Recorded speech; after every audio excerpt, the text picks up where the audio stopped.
Chapter 329. Are you looking for me because of that movie? Su Nianhua did not speak until the car arrived at Su Nianhua's house. Ling Han nodded. Yes, this movie is a good opportunity for you. Su Nianhua frowned and looked complicated. It's a good opportunity for the company, isn't it? With the script written by Miss Dora and the cooperation with the new media company Haiyan, if the movie was a success, it would undoubtedly paint a brilliant stroke in the history of pleasure. I don't deny it. Ling Han stared at him. But it's a win-win situation. Before he could finish, Su Nianhua raised his hand and interrupted him. I've thought about it. I won't renew the contract after it ends. I plan to quit the entertainment industry. Hearing this, Ling Han frowned. You've thought it through? What are you going to do if you quit the entertainment industry? How are you going to support yourself, your wife and children? Su Nianhua curled his lips and gave a self-deprecating smile. Haiyan Media paid quite a lot for the theme song of the movie. I'm actually quite grateful to be in this industry. I can easily get a few million yuan just by singing a song. It's enough for an ordinary person to open a small shop and live the rest of his life. He had earned a lot of money over the years, but something had happened to the Liu family's hospital, and old Master Liu had died of a cerebral hemorrhage. All the debts fell on the shoulders of Mrs. Liu, who was the legal representative of the company, which was equivalent to falling on Su Nianhua's head. It was not until the end of last year that all the debts were paid off. It was also from this year that Su Nianhua had saved some money through some commercial performances. Ling Han thought that it was because he had been working too hard for the past few years, so he had no passion for creating music. He originally thought that this was just a temporary state, but he did not expect that leaving the entertainment industry was a plan that he had been planning for a long time. So you've been waiting for the contract with pleasure to expire? Ling Han's face sank. Su Nianhua did not refute it, which was an indirect admission. Ling Han looked at him coldly. It's just a small incident, and you've lost all your fighting spirit. When you signed with pleasure, the board of directors said that you were a composer with passion and dreams. Look at yourself now. Where's the passion in you? Hearing this, a trace of ridicule appeared in Su Nianhua's eyes as he sneered. Passion? Do you think everyone in the world is as cold-blooded as you? Do you think that after losing a family or a lover, they can recover in the blink of an eye? You have a successful career, and you have never failed. But have you ever thought about who you can share everything you have with now? After saying this, Su Nianhua stepped on the brakes and stopped the car at the entrance of the community. Get out of the car. Ling Han's face was livid, and he glanced at Su Nianhua coldly. After pulling open the car door, he caught a glimpse of a figure behind the car from the corner of his eyes. His gaze shifted, and he turned around to ask, if Yan Yan was still here and she tried to persuade you, would you still have the same attitude? Su Nianhua held the steering wheel in silence. Meanwhile, the figure of the woman who appeared behind the car with 2 shopping bags in her hands swayed slightly. She looked at Ling Han with a gaze filled with embarrassment. The corners of Ling Han's lips curled up as he got into his car that was following behind. He was a vengeful person. Those who schemed against him had to pay a price. When Su Nianhua got home, he saw the 2 shopping bags at the entrance. He was stunned for a moment.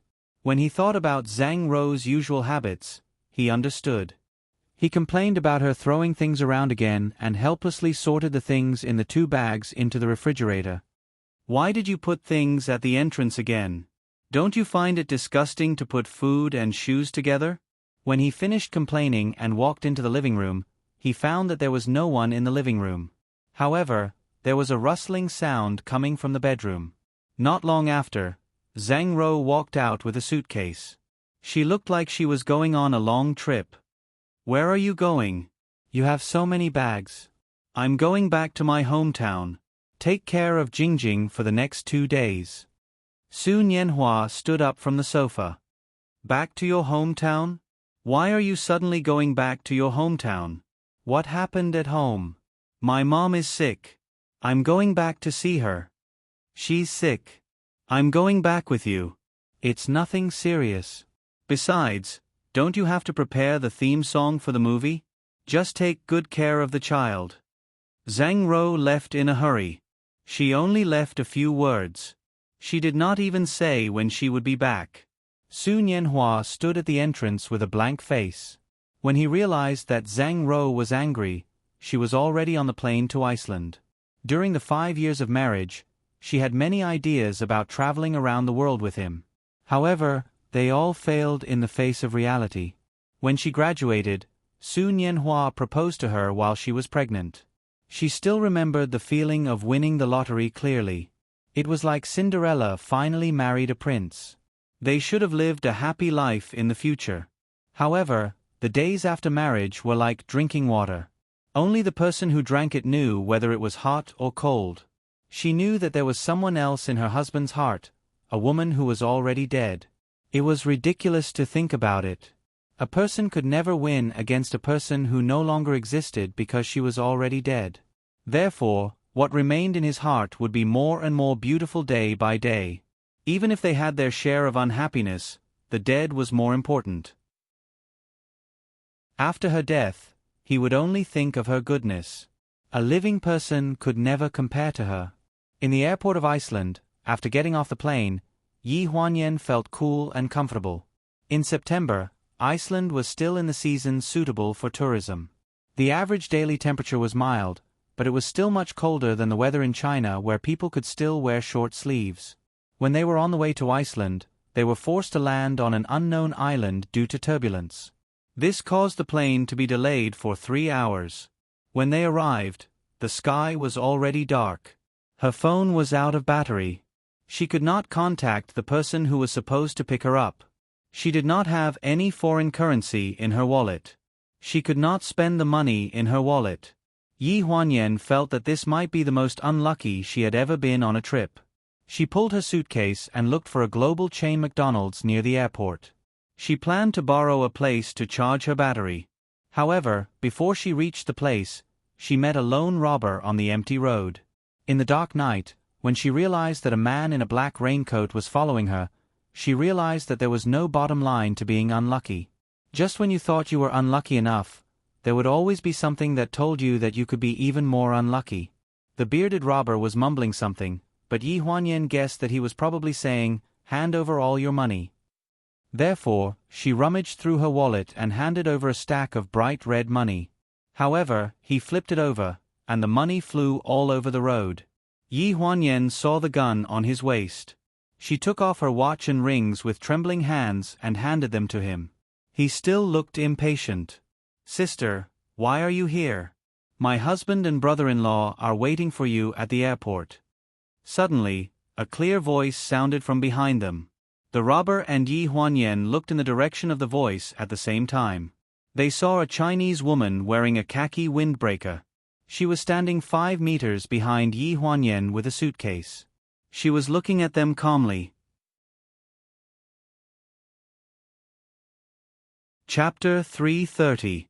The woman in the windbreaker had obviously just come out of the airport. She looked young, in her early 20s. She was dragging a huge silver suitcase behind her. Standing in the wind, her voice trembled as she spoke. Yi Huanyan's heart sank. It was a good thing to act bravely for a just cause, but she had to weigh her own abilities. With such a small body, she had come out to help. She was most likely going to get herself involved. The big man in front of her waved at the woman in the distance with a provocative look. There was a smile on his face, which made people shudder. Yi Huanyan didn't even think about it. She hugged the big man's waist and shouted behind her, "Run and call the police. Don't worry about me." There was a rush of footsteps behind her. The big man seemed to be angry. He grabbed Yi Huanyan's wrist and picked her up like a chicken. He directly carried her on his shoulder and chased after the woman. Yi Huanyan's waist hurt from being bounced by her. She struggled to raise her head and saw the woman in the khaki windbreaker turn back. There was another person beside her. Looking at the figure, it was a tall woman. "Don't be afraid. I'm back to save you." When she heard this, Yi Huanyan wanted to kill herself. How could she meet such a stupid heroine? She didn't even have the strength to truss a chicken, but she still wanted to save her. Did she really think that anyone on the roadside was a fighter? She dared to come back just because she pulled a woman. The big man carrying Yi Huanyan mumbled something again.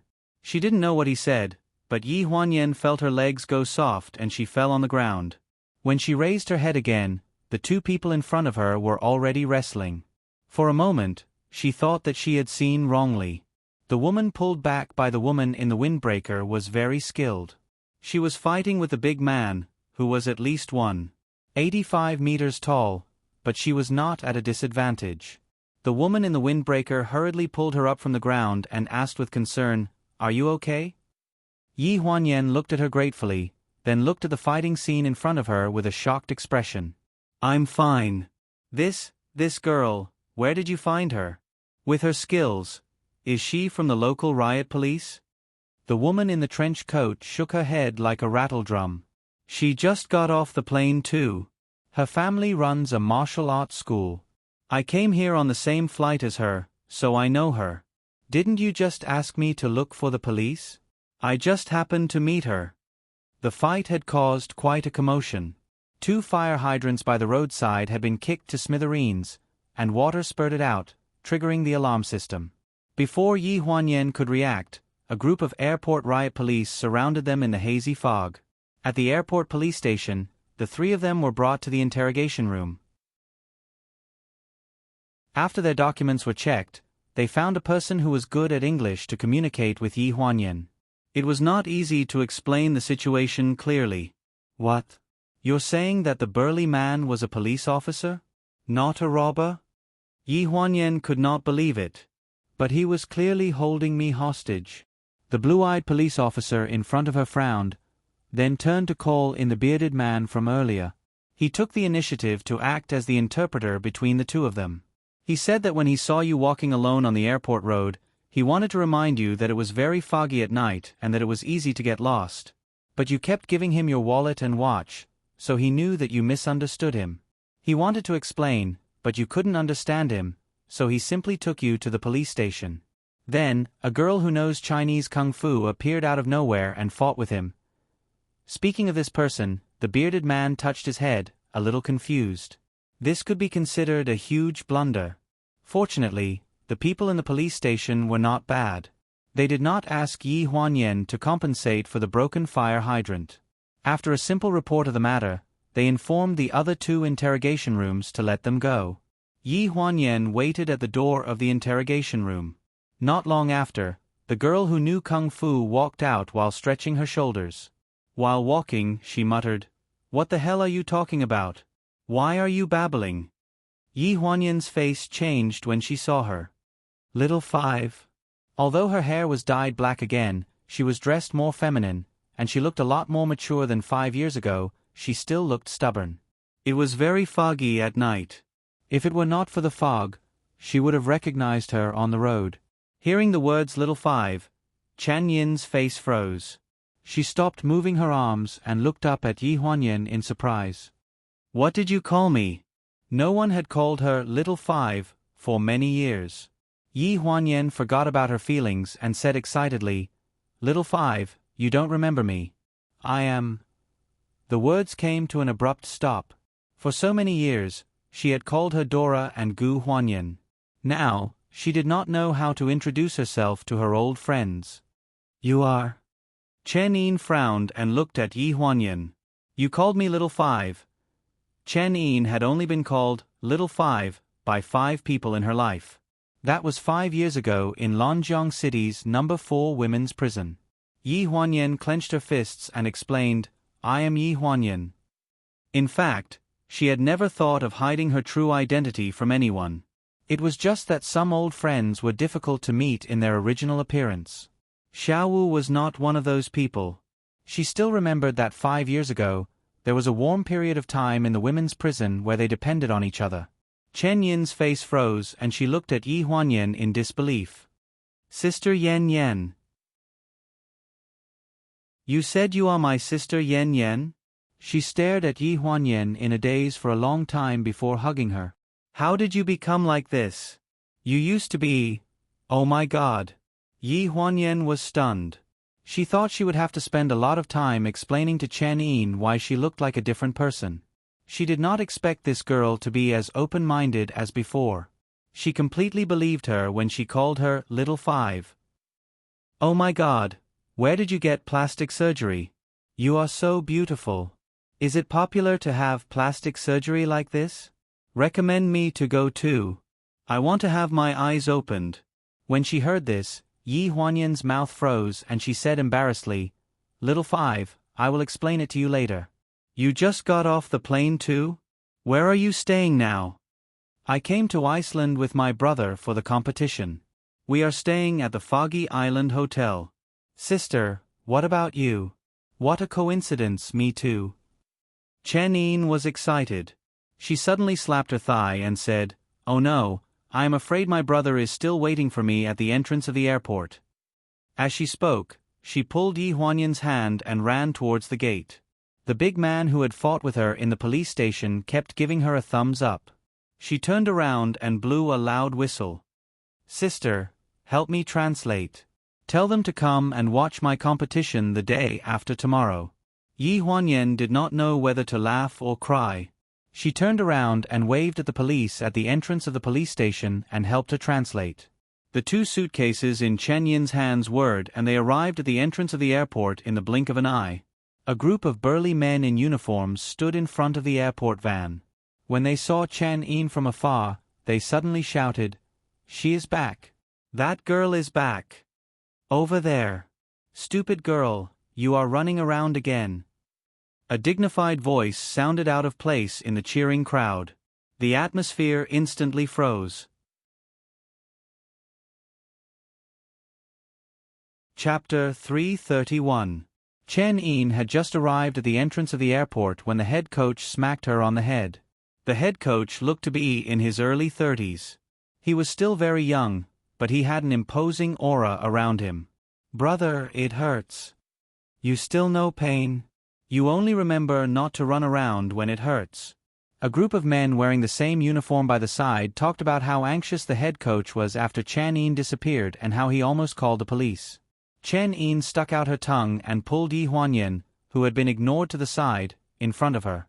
She pointed at the head coach who was still angry and said, "This is my brother, Chen Li." She then held Yi Huanyan's arm and giggled, "This is my sister Yan Yan. I am Gu Huanyan." Yi Huanyan interrupted Chen Yin before she could finish her introduction. Chen Yin only looked at her in confusion but didn't say anything. When Chen Li saw Yi Huanyan, he nodded politely as a greeting. However, the group of burly men standing behind him started to joke, "Little sister, where did you find this elder sister on the island? Let us go and find two of them as our partners." That's right, that's right. Remember that we are brothers." Chen Yin turned her face and shouted, "This is my sister. You have to be more polite." Another wave of joking sounded. Chen Yin's little aura couldn't suppress the burly men. She looked at Yi Huanyan apologetically and seemed to be very embarrassed. Yi Huanyan smiled and took the initiative to walk in front of the men.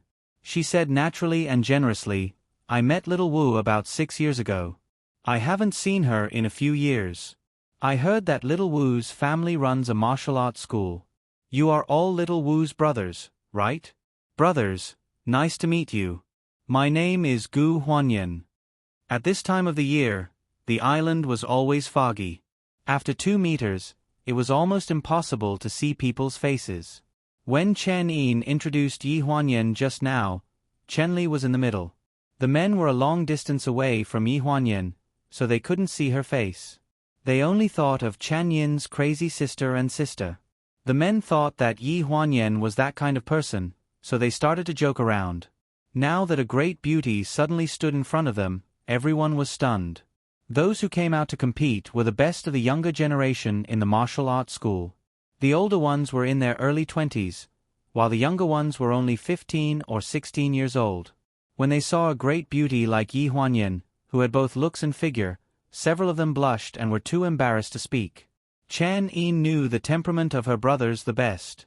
Seeing this, she laughed out loud and said disdainfully, "Why are you all so quiet? You bunch of good-looking dogs. Seeing that my sister is as beautiful as a flower, you're regretting it now, aren't you?" You can't wait to swallow those hooligans' words just now and commit suicide 100 times, right? One of the youngest youths said anxiously, I didn't say anything. I didn't say anything just now. Sister, don't misunderstand. The tall man who took the lead to tease just now glared at the youth who spoke. What kind of sister is she to you? After saying this, he eagerly moved in front of Yi Huanyan, wiped his hands, and extended his hand. Miss Gu, right? This humble one's surname is Lang, and his name is Yifeng. It's the first time we've met. My juniors didn't know any better, so allow me to apologize on their behalf. Before Yi Huanyan could speak, Chanin sneered and said without giving him any face, Senior Brother Lang, you were the one who made the most noise just now. Do you want my sister to introduce someone to you? Hearing this, Lang Feng glared fiercely at Chanin, then looked at Yi Huanyan sheepishly. He couldn't retract his hand, but he couldn't extend it either. It was extremely awkward. Yi Huanyan smiled very naturally and took the initiative to shake his hand. Senior Brother Lang, right? You should be younger than me, so I'll take advantage of you. I'll call you Senior Brother Lang like Little Wu. With this handshake, Lang Feng was so excited that his face turned red all the way to his neck. He nodded repeatedly, and the group of juniors behind him was very envious. Chen Yin's brother, Chen Li, looked at the time and urged them to check in at the hotel. There was a pre-match meeting the next day, so they quickly got into the car. At first, the juniors were a little reluctant to leave. They pushed one another to ask for Yi Huanyan's contact number, but they didn't expect Chen Yin to directly say, My sister is staying in the same hotel as us. The group of people was very excited. They helped carry the suitcases and made space for the seats. They were very busy. Yi Huanyan was smiling all the way. She listened to Chen Yin complain that in the past, she had never had any juniors help her carry her suitcases when she was out for a competition. She scolded all of them. The Foggy Island Hotel was a little far from the airport, and the road was full of fog. They drove for a full 3 hours before they arrived. It was said that the martial arts competition would be held at the racetrack next to the hotel the next day. After checking in, the group of people from the martial arts school warmly invited Yi Huanyan to watch the competition. Chen Yin held Yi Huanyan's arm and stared at her brothers. Do you guys think that you can win the championship tomorrow? Don't embarrass yourself in front of your own family when you lose. Shame on you. If it were any other day, Lang Feng would definitely take the lead to argue with Chen Yin. However, for some reason, they were all reserved and shy today. They all waved at Yi Huanyan and followed Chen Li back to their rooms to rest. Chen Ying was the only one left standing in the same spot with a face full of emotion. Oh my God, Sister Yan Yan, you're so charming.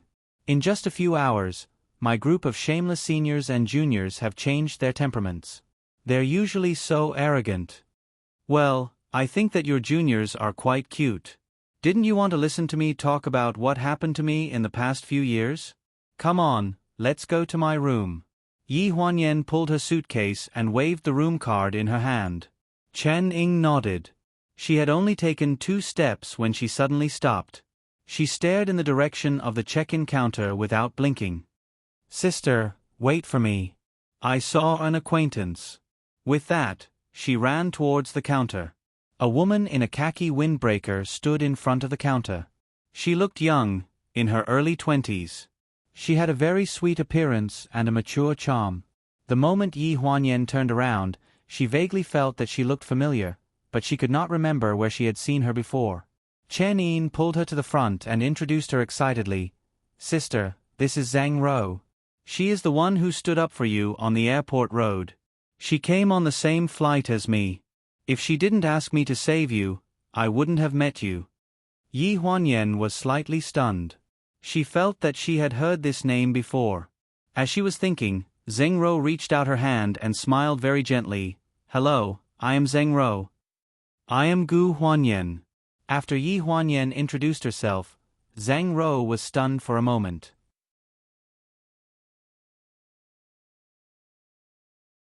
Chapter 332. Yi Huanyan wore a wine-red windbreaker, a pair of blue high-waisted wide-legged pants, and a pair of brown suede high heels. Her makeup was exquisite, and her facial features were deep. She looked like a mixed blood. She was mature with a hint of charm that made people want to talk about her. This flirtatious appearance was completely different from the style of the person with the same name as her in his impression. Zheng Rou's heart suddenly returned to its original position. Yi Huanyan thought about the incident at the police station and felt a little apologetic. I should have waited for you at the police station, but Xiao Wu was in a hurry to leave. My mind was in a mess and I forgot about you. I only remembered you when we were almost at the hotel. I'm really sorry for causing you trouble.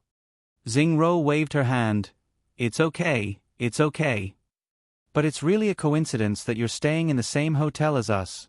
Yi Huanyan smiled. How about this? I'll take you out for a meal as an apology. Hearing this, Zheng Rou's eyes flashed with a trace of disappointment. I might not be able to stay in this hotel.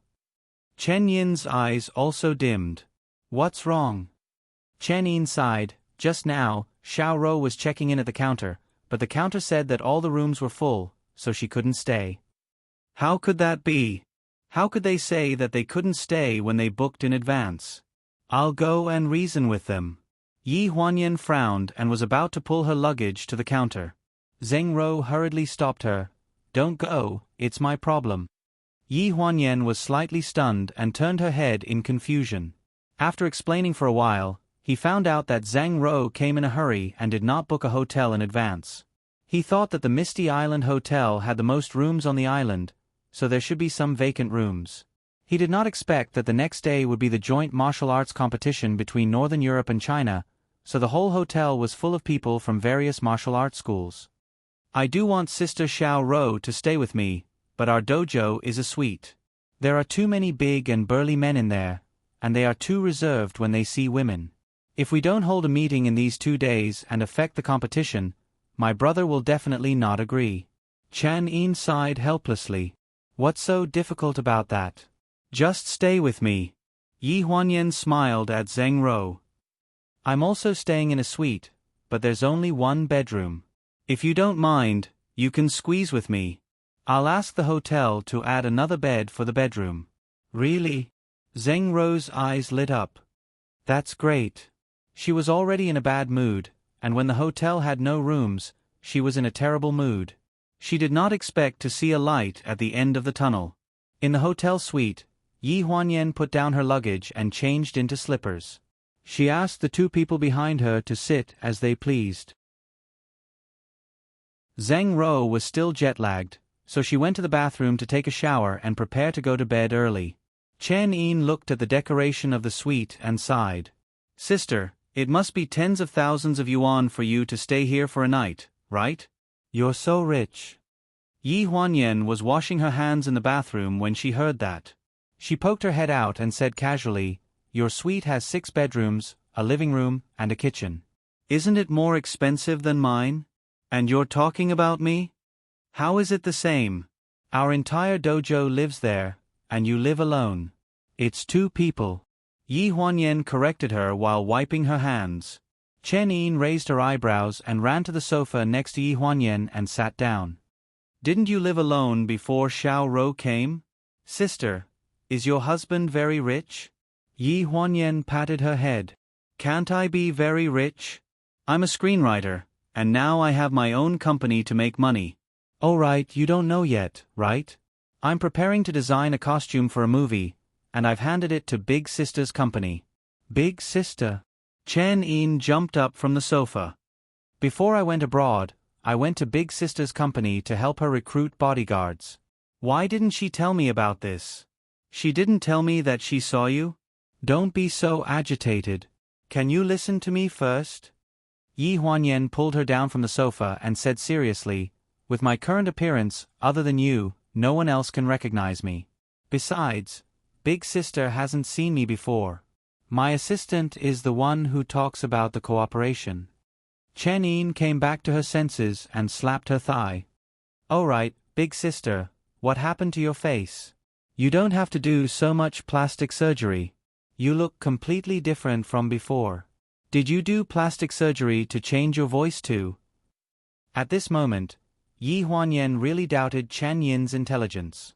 No wonder she swore to start a career, but after being released from prison, she obediently went home to train and participate in the martial arts competition. She had no choice but to take out her tablet and search for the news of a car accident from 5 years ago. She handed it to Chen Yin. "Don't you usually watch the news?"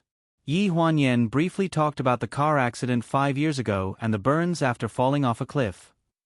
"That's why I haven't been hiding from you guys for the past 5 years. I've been undergoing rehabilitation. Actually, it's not much different from the plastic surgery you mentioned.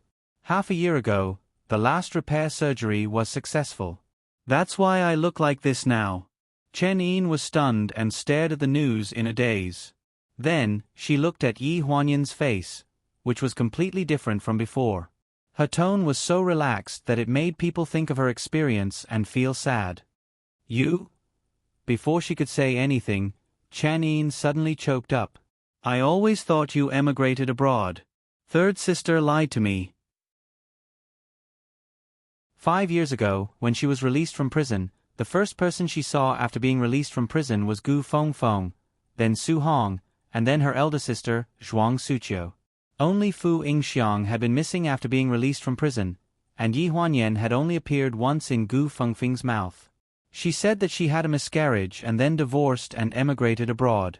Yi Huanyan guessed that the reason why Gu Fengfeng hid it from these people was that she didn't want them to feel sad for her. Su Hong and Zhuang Suqiu were very smart and probably knew the truth. Only Chen Yin, who was only 16 years old at that time, was very innocent and believed what others said. Over the years, she really thought that Yi Huanyan had gone abroad. "Don't cry." Yi Huanyan put her arm around her shoulder and comforted her as if she was comforting her daughter. "Am I not fine now? And didn't you say that I'm beautiful? It doesn't matter. I have a lovely son. When I return to China, I'll take you to see him." Chen Yin sniffled, her face filled with righteous indignation. She said in a muffled voice, "5 years ago, if I had known that you were in a car accident, I would have ruthlessly beaten up that Ling Han and that Shang Anren. One was blind and didn't know how to cherish you, the other was a vicious woman." Yi Huanyan rubbed her head. "This may be the reason why third sister didn't want to tell you the truth." At the age of 16, Chen Yin was young and energetic. She did things based on loyalty, so she went to the juvenile detention center every 2 or 3 days. Gu Fengfeng probably also considered this, so she didn't want to tell her.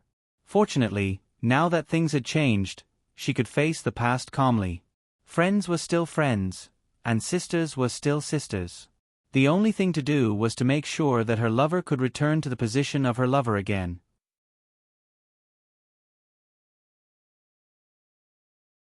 Chapter 333. After sending off Chen Yin, the only sound left in the house was the sound of running water in the bathroom. Yi Huanyan took a deep breath, opened her suitcase, took out her pajamas, and went into the bedroom to take a shower. The hot springs on the island were very famous. It was said that the water in the bathtub was hot spring water, which made people feel comfortable and comfortable. After charging her phone, messages came in one after another. She wiped her wet hands on the towel in the bathtub, then called a receptionist in Iceland. "Don't worry, my phone ran out of battery. I'm already at the hotel. Go and rest." It was the local guide on the other end of the phone, who was also a friend of Gu Qi's. He kept apologizing on the phone because he couldn't get to Yi Huanyan. "It's okay, just take me to the castle tomorrow afternoon." Her purpose of coming here was to see Guan Nai, but Ling Han had reminded her to see her after 2:00 p.m. because Guan Nai was in a bad mood before 2:00 p.m. when she slept. Yi Huanyan remembered that when she worked at the pleasure department, Guan Nai would disappear for at least 3 months every year. Now it seemed that she was hiding here for those 3 months to hibernate. After taking a shower and changing into her pajamas, Yi Huanyan saw Zheng Ro standing in front of the window in beige pajamas. Her phone kept ringing on the table, but she turned a deaf ear to it. She looked very lonely. She came here alone without booking a hotel in advance, and she didn't even check the weather here before coming here with a big suitcase. Yi Huanyan guessed that she might be angry with her family. "Why didn't you pick up the phone?" Yi Huanyan asked. The figure in front of the window stiffened slightly, then turned around and apologized. "Did I disturb you? I'll just turn off my phone." Yi Huanyan didn't say anything. She stood in front of the wine cabinet and picked up a bottle of red wine, then picked up 2 wine glasses and asked, "Do you want a drink?" Zhang Ro was busy turning off her phone. She was slightly stunned when she heard this. She looked up at Yi Huanyan and nodded hesitantly. The two of them sat on the bay window and drank a cup of wine. Zhang Ro's face was flushed red, and she was faintly drunk. "My husband has another woman in his heart." Yi Huanyan's heart skipped a beat. "Are you sure? Did your husband cheat on you?" "He didn't cheat. That woman has passed away." Zhang Ro looked sad. "But because she passed away, no matter how hard I tried, I couldn't catch up to that woman." It was as if the things that were lost would become more important. Hearing this, Yi Huanyan's expression also darkened. She raised her head and drank a mouthful of wine. "Then we really are in the same boat." It was also her husband who treated her coldly because of a woman who had passed away many years ago. They were both people who had fallen from grace. Zhang Ro couldn't hold her liquor. After 3 rounds of drinking, she was already drunk. She collapsed on the bay window and held Yi Huanyan's hand, calling him hubby. Yi Huanyan also drank a lot. After reluctantly putting her to bed, he leaned on the bay window and looked at the fog outside. Zhang Ro felt for her phone and answered the call.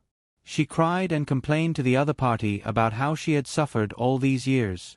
Yi Huanyan felt bad when he heard this. It was as if he was reminded of himself 5 years ago, when the bottle of red wine in front of him was empty and the glasses were all over the place. It was gradually dawn outside. Yi Huanyan had an appointment with Guan Nai in the afternoon. He didn't need to wake up early, but when he heard a rustling sound in his ears, he sleepily opened his eyes. He saw that Zhang Ro was already dressed and was adjusting the DSLR in her hands. She looked like she was about to go out. "You're going out so early?"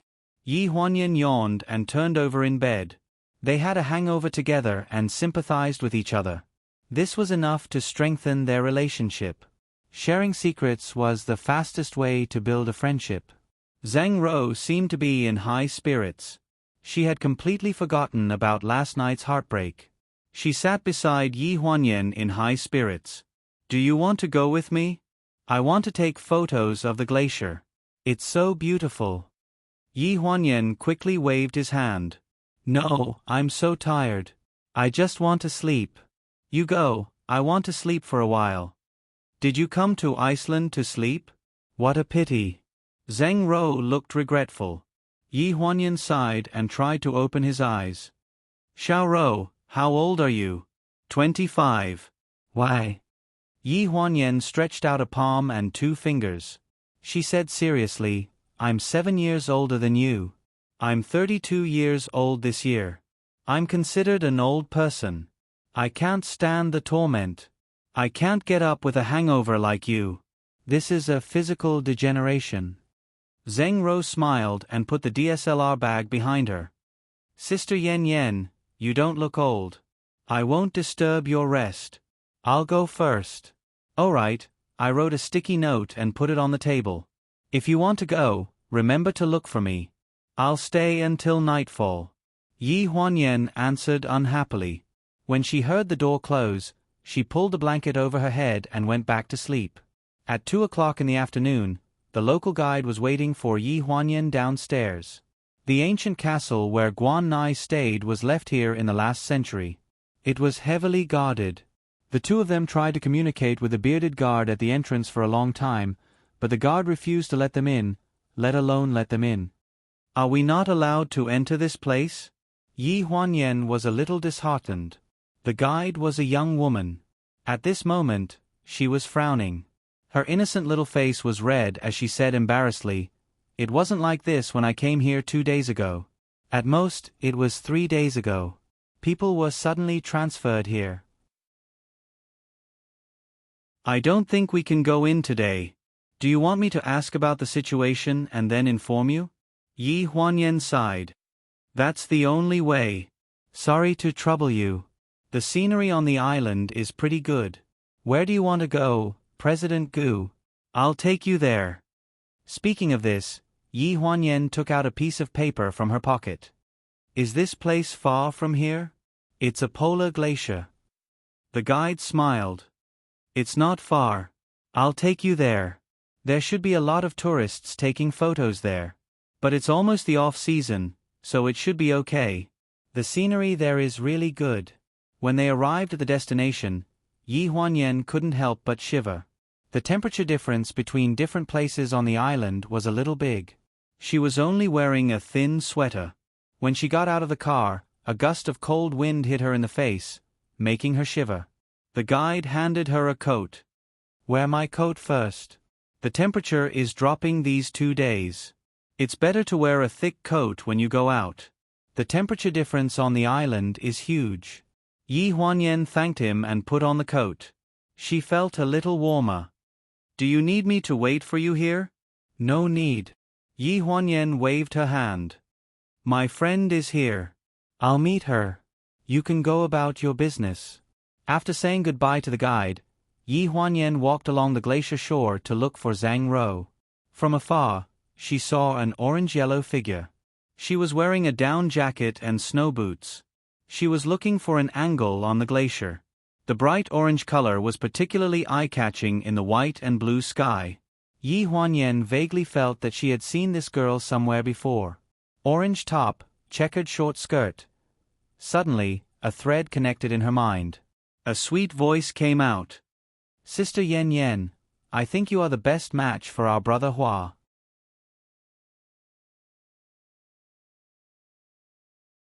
Chapter 334. Yi Huanyan wanted to get closer to Zhang Ro and take another look at her face. She wanted to confirm her guess, even though she didn't have a clear impression of the little girl from 5 years ago. However, she still remembered the heroic-spirited Miss Xiao Ro. She also remembered Sun Yanhua's rare joy when she received a call on the night she rushed back to Lanjiang City from Hujiang.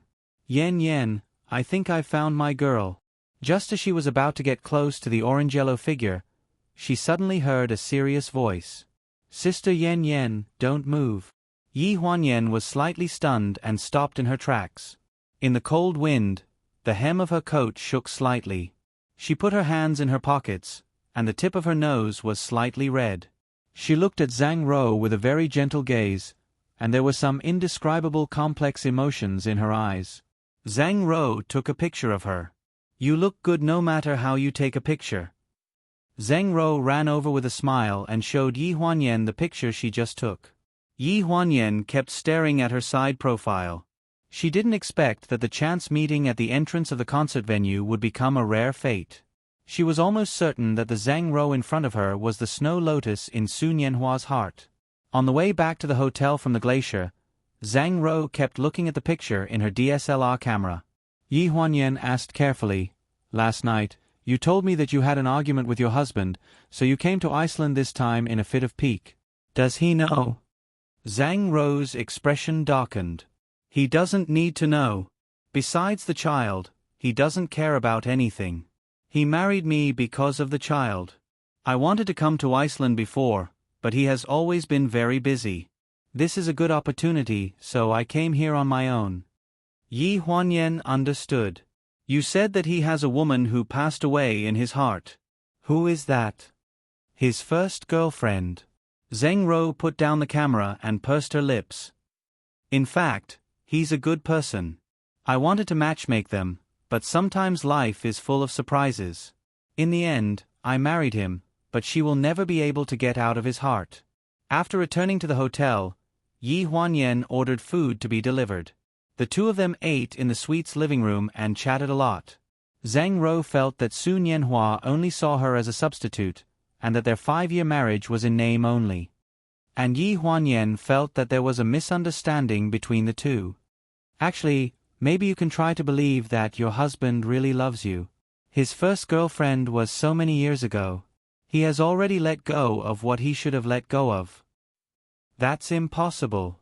Zhang Ro waved her hand. You don't know how much romance he had with his first girlfriend. When it comes to me, all that's left is the daily necessities.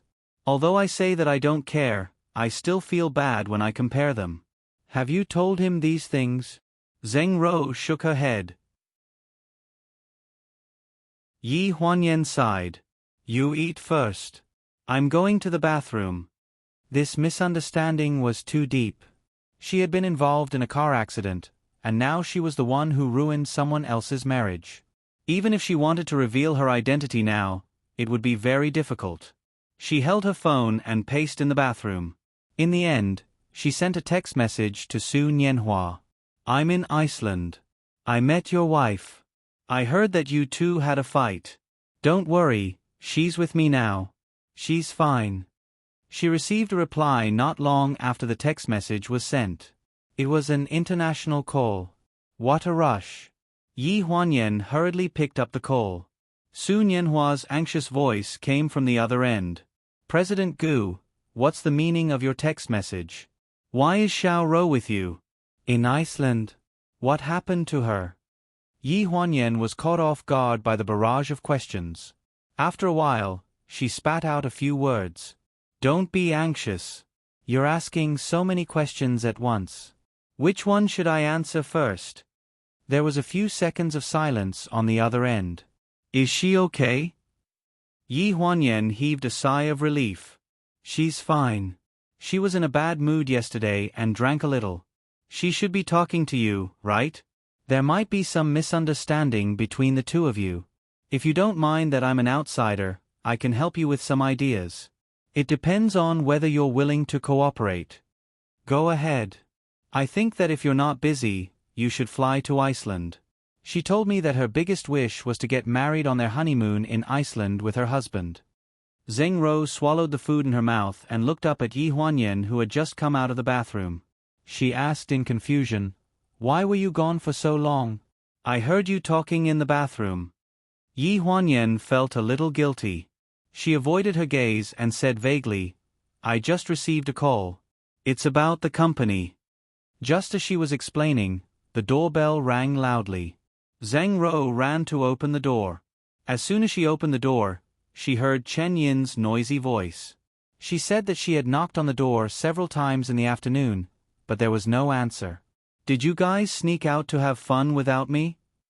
Seeing Chen Yin sitting at the dining table in a fit of pique, Yi Huanyan hurriedly picked up a fried drumstick for her.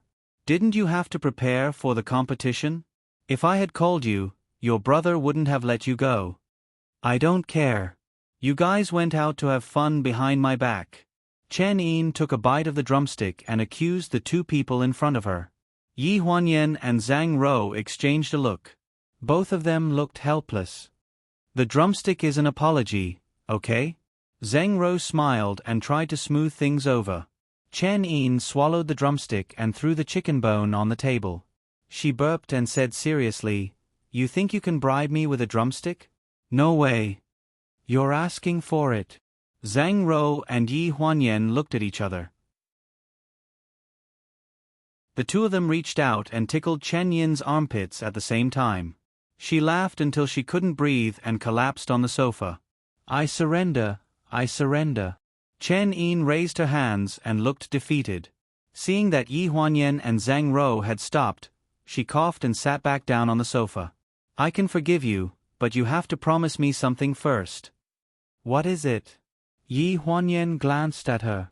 You have to promise me first. No, Zhang Ro interrupted. What if you want us to rob a bank tomorrow? On the plane, Zhang Ro had listened to Miss Chen's glorious deeds from her seniors and juniors. She had been in the juvenile detention center since she was 13 years old and had committed many crimes. Why do I need you to rob a bank? I don't need money. Chen Yin jumped up from the sofa with her hands on her hips. I'm competing tomorrow. Are you coming? Zheng Ro looked at Yi Huanyan hesitantly. I'm fine with it, but Yen Yen is here for work. Tomorrow is my retirement match. Chen Yin looked at Yi Huanyan pleadingly. Sis, you haven't seen me compete seriously, right? International competitions had always been a case of the new generation overtaking the old, and the old would die on the beach. Chen Yin was talented. She had been practicing martial arts since she was young, so she was able to pick up things that she had lost for 3 years at the age of 16. It was not easy for her to fight until she was in her early 20s. There were still a bunch of 15- and 16-year-old youths waiting to compete. Therefore, this retirement match was not nonsense.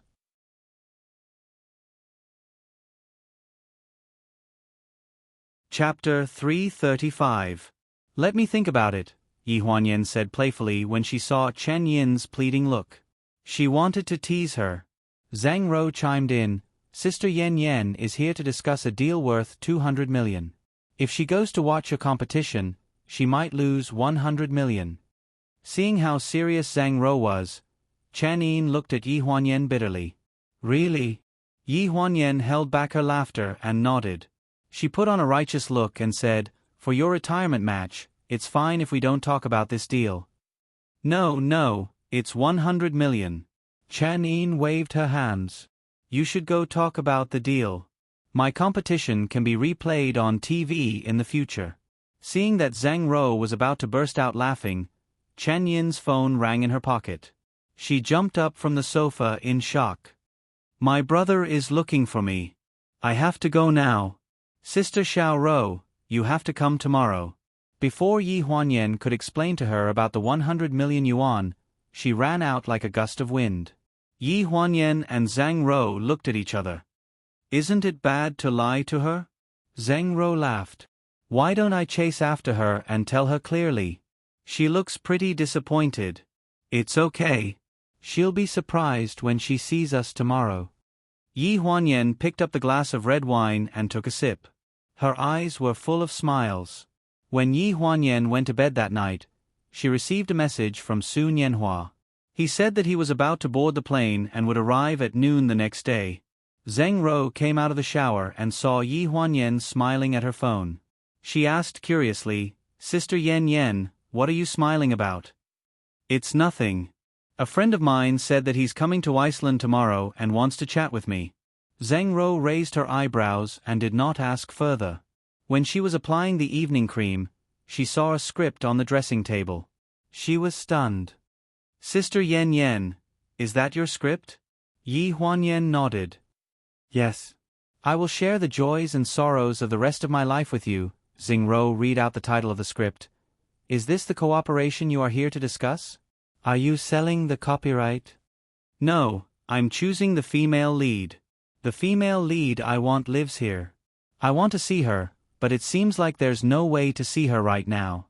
Is she a very powerful female celebrity? I can't even see him?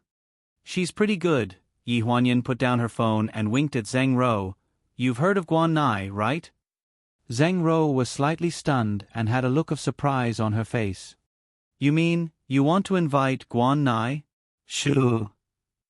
Yi Huanyan put up a finger to her lips and made a shushing gesture. She lowered her voice and said, This is confidential. Zhang Rou was stunned and lowered her voice as well. Confidential? Then isn't it inappropriate for you to tell me? Hearing this, Yi Huanyan laughed out loud. Xiao Rou, why are you so cute? Su Nianhua should thank her. If she hadn't brought this girl backstage at the concert 5 years ago, he wouldn't have had the chance to meet her. It was really wrong of him to leave such a good girl at home for 5 years and not even spend a honeymoon with her. Seeing Yi Huanyan laugh like that, Zhang Rou was confused. She just thought that she had drunk too much tonight. The next day, the martial arts competition was divided into 2 stages, morning and afternoon. The women's and men's groups started at the same time. Yi Huanyan and Zhang Rou went directly to the coach's station to watch the competition according to the address that Chen Yin had given them. They arrived a little late and Chen Yin had already fought 2 rounds in the ring. She was evenly matched with a female contestant from Russia. Seeing that they had arrived, the seniors and juniors who weren't competing all made way for Zhang Rou and Yi Huanyan to watch the competition. Chen Li frowned and looked serious. He didn't seem to be distracted by anything. What's going on? Zhang Rou looked anxious. Lang Feng sat beside Yi Huanyan and explained, the first 2 rounds were tied. Little sister is at a disadvantage in this round. Little sister's endurance isn't good. Her opponent is good at protracted battles. If this drags on, she won't be able to win this competition. Seeing that the referee blew the whistle again to signal that the opponent had scored, Yi Huanyan's heart skipped a beat. This is Little Wu's retirement match, right? Lang Feng nodded. If she can get the prize today, she'll be able to get the Grand Slam. Therefore, this match was very important to Chen Yin. In the ring, there was no mercy in punching and kicking. Every punch and kick was full of strength. Only those who were hit by the punches and kicks could feel the strength. Yi Huanyan didn't know martial arts, but judging from Chen Yin's expression, she was at a disadvantage. Her stamina was running out. The referee blew the whistle again to signal that the opponent had scored. The people from the martial arts club looked very gloomy. Lang Feng sighed and said, "Little sister is actually stronger than her opponent. In last year's World Championship, she won the first 2 rounds in a row. If she didn't go out to eat and have diarrhea all night, she wouldn't have ended up like this. This girl is really not destined for the Grand Slam."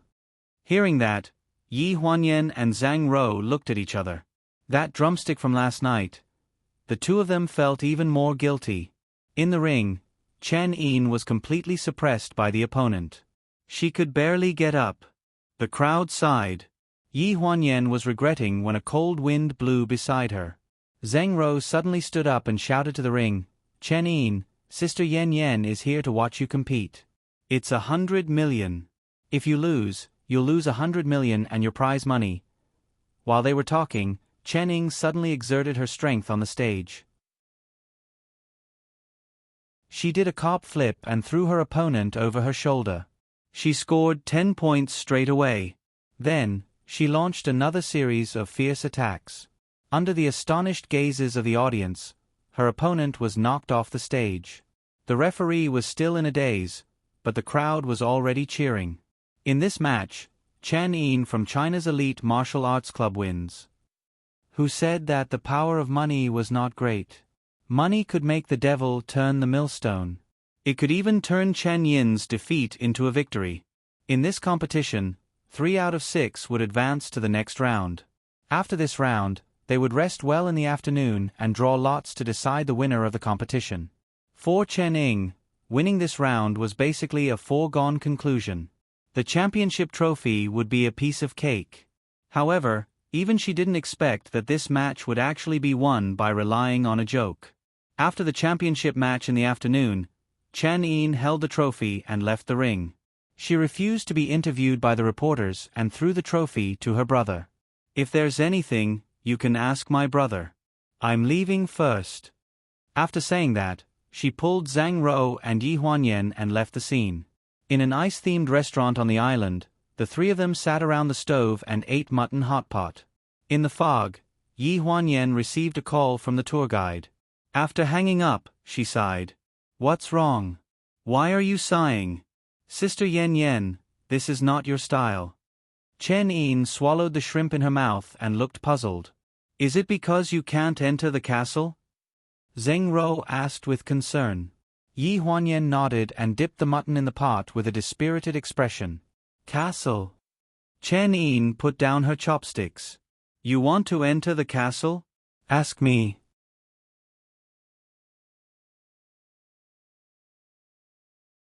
Chapter 336. You have a way to get in? Yi Huanyan's eyes lit up, and she could see things much more clearly. Chen Yin patted her chest. "Of course." When they arrived at the castle, Yi Huanyan and Zhang Rou looked around at the ruins and looked at Chen Yin in disbelief. "You said that you can get in by climbing over the wall?" Chen Yin raised her eyebrows and said matter-of-factly, "Of course.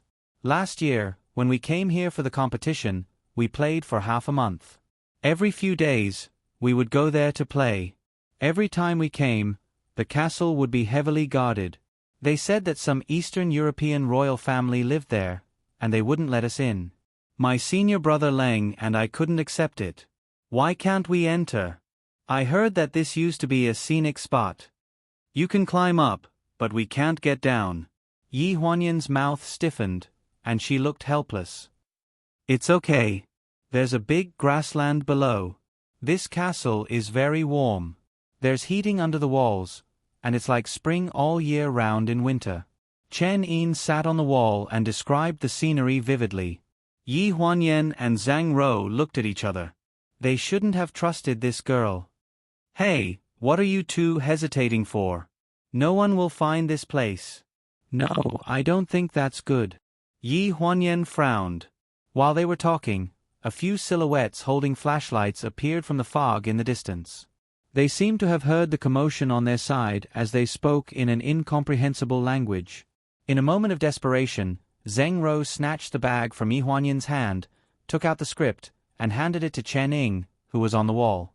She said, "Give this to Guan Nai. It's all up to you." Without waiting for Yi Huanyan to say anything, Chen Ying had already accepted the script. She sat on top of the wall in a daze for a few seconds. Before the patrolling guards noticed her, she jumped over the wall. Yi Huanyan's bag was rummaged through. The lipstick in the bag fell to the ground. She was scrambling to pick it up when she was caught by the patrol team. They treated her as a thief and took her to the security room. The guards didn't seem to understand English. They were mumbling in an unknown language. Zhang Ro and Yi Huanyan could only stay in the security room and wait for the guide who understood the local language to come over. They could not go anywhere. Originally, it was very late for lunch after the competition. Now that they had gone out for a long walk, the sky was already completely dark. Yi Huanyan was worried that something would happen to Chen Ying if she ran into the castle alone. Just as she was panicking, her phone suddenly rang. She thought it was a guide, so she picked it up without even looking. "Have you arrived?" The other end of the phone was silent for a few seconds. "How did you know I was here?" This low voice was very familiar to Yi Huanyan, but it did not belong to the guide. "You? Why are you here?" "You brought Su Nianhua to Iceland. Due to the division of labor between you and me, I had no choice but to come along. I'm at the hotel now. Where are you?" Yi Huanyan took a deep breath. "I'm at the castle." "The castle? Have you seen Guan Nai?" "No, I'm in their security room." After hanging up the phone, Yi Huanyan felt that the heavens were playing a joke on her. She had originally planned to appear in front of Ling Han as the all-powerful second young miss of the Gu family, but in the end, she did not show her strength. During the most difficult time of being besieged on the island, he found out about it and now she had to wait for him to come to her rescue. The people in the security room saw that Yi Huanyan kept calling and were getting impatient. They mumbled something to her and reached out to grab her phone. At this moment, the phone was her life. Yi Huanyan was determined not to give it to them. Just as they were tearing, a cold wind suddenly blew in. The door to the security room opened and a white-bearded foreign old man in a suit walked in. He looked very gentlemanly and polite. After he came in, he said something to the security guard who tried to grab the phone. The security guard glanced at Yi Huanyan and returned her phone. He faced the door and gestured for Yi Huanyan and Zhang Ro to enter. The old man did not seem to speak English. Yi Huanyan followed him and gestured for a long time, but still failed to ask him where he was taking her. After entering the castle, they walked through 5 or 6 doors and finally walked into a building. After going up 2 floors, Yi Huanyan and Zhang Ro were brought into a heated room. "Madam, the guests are here." Hearing this sentence in authentic Mandarin, Yi Huanyan realized that the old man did not speak Mandarin at all. He deliberately ignored her all the way. And when she saw the woman in the room, the anger in her heart that wanted to question the old man immediately subsided. "Guan Nai!" she cried out in surprise. The woman was sitting on a black leather sofa. She was wearing a light silk nightgown and a large snow fox coat. She was lying on a pure white cashmere blanket. Her long black hair was casually tied up behind her head, and a few strands of hair hung over her temples. She looked very languid, but also had a languid charm. She looked up and sized up Yi Huanyan and Zhang Ro. "The girl who climbed over the wall is your friend?" Yi Huanyan shielded Zhang Ro behind her and nodded. "It's our fault for climbing over the wall. We apologize." Guan Nai's eyes flickered. She suddenly laughed, as if she did not care. "You wrote this script?" She raised one arm and leaned against the pillow. She waved the script in her other hand. Yi Huanyan nodded. "You want me to act?" Yi Huanyan nodded again. This time, she looked very certain.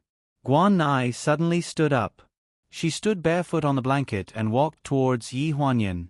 Her waistcoat slipped to the ground.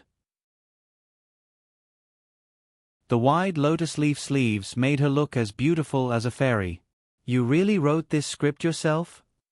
She suddenly approached. There was a mysterious orchid fragrance on her body that refreshed the mind. Yi Huanyan took a deep breath and felt uneasy for no reason. "Yes. If you think it's not good, I can change it according to your opinion." The room fell silent. Guan Nai's eyes suddenly shone with a strange light. She took one of Yi Huanyan's hands. Although her tone was cold, it gave people a feeling of enthusiasm. "Why didn't you show me such a good script earlier? Why didn't you come earlier? I was bored to death." Yi Huanyan was stunned. She was flattered by Guan Nai's intimate reaction. "You accepted it? You agreed?" she asked in a daze. "Of course." Guan Nai blinked and revealed a playful expression.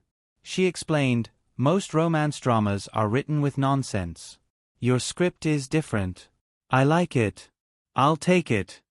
There were too many twists and turns today. She was dazzled and caught off guard. Yi Huanyan suppressed her excitement. She looked around and said hesitantly, "Then, can you let my friend go first?" As they were talking, the door opened from the direction of the bedroom. Chen Yin was standing at the door. Her long hair was wet. She had changed into pajamas similar to Guan Nai's. They were a little short and looked stretched. She was drying her hair with a towel. When she saw Yi Huanyan and Zhang Rou in the room, she explained helplessly, "I don't know when a small pool was built. When I jumped in, half of my body was flooded. Luckily, the script wasn't wet. I didn't delay your work, did I?"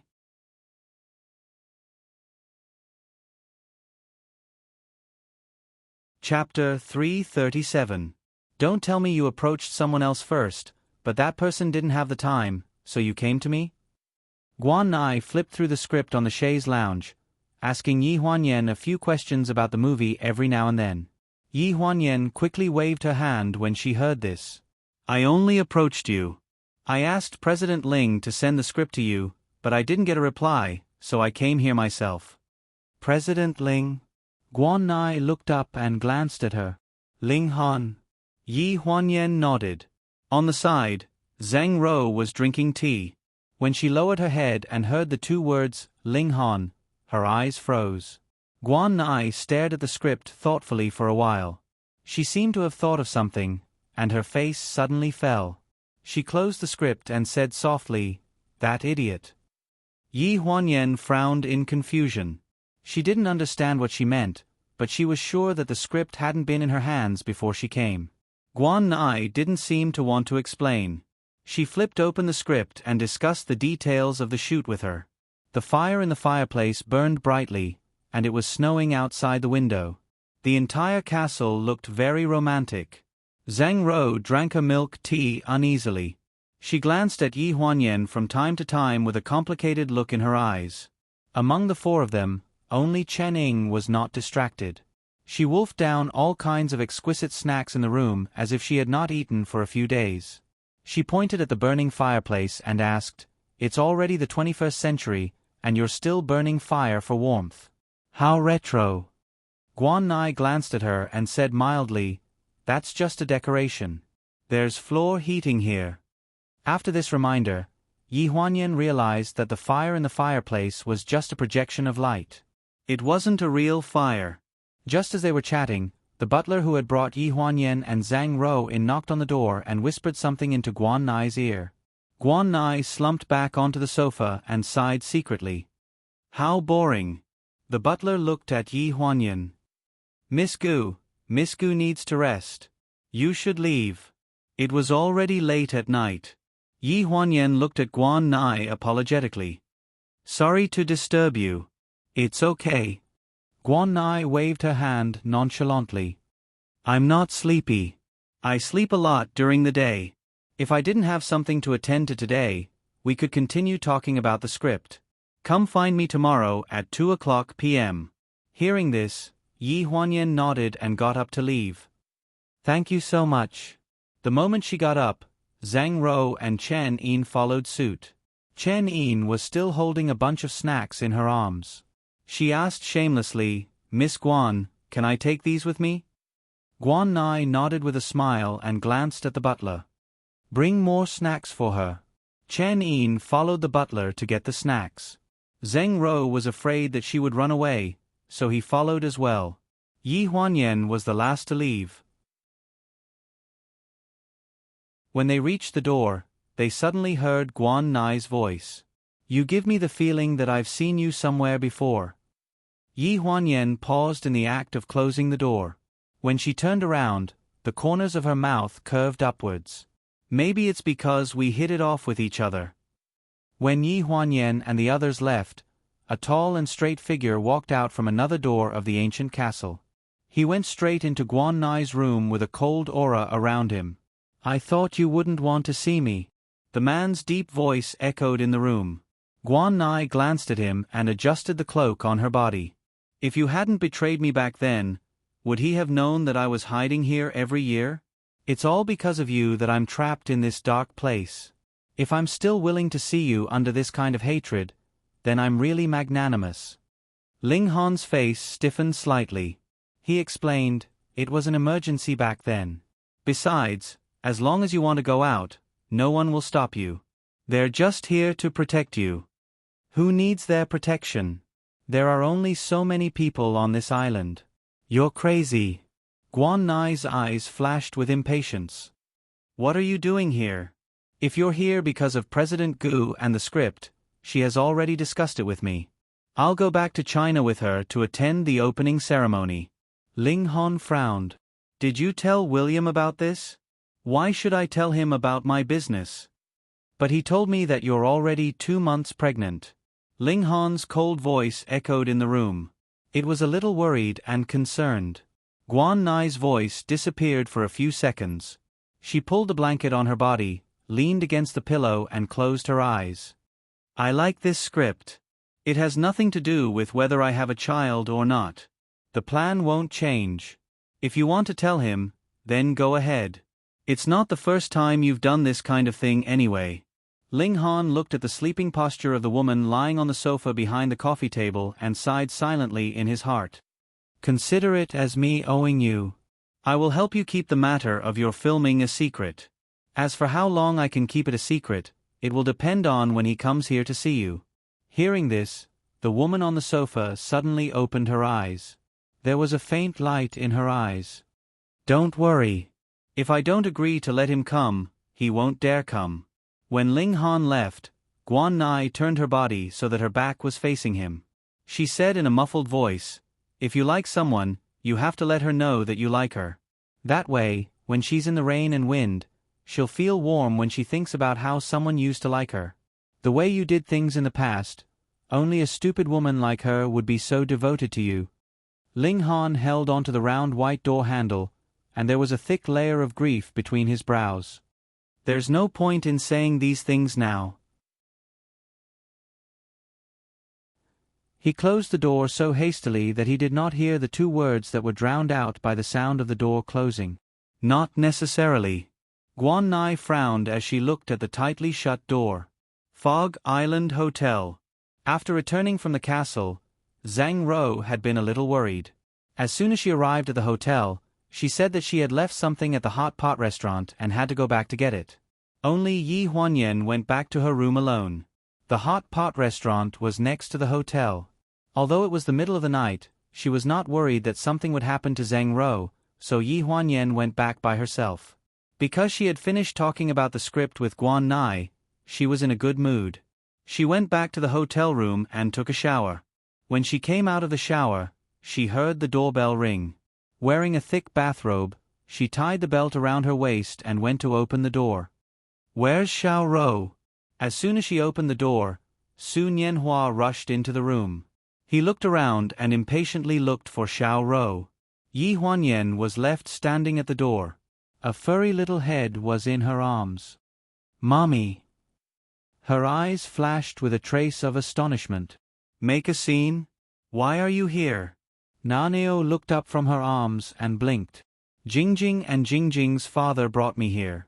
I told them that my mommy was here too, but they didn't believe me, Yi Huanyan held her son and looked at the little figure standing at the door in surprise.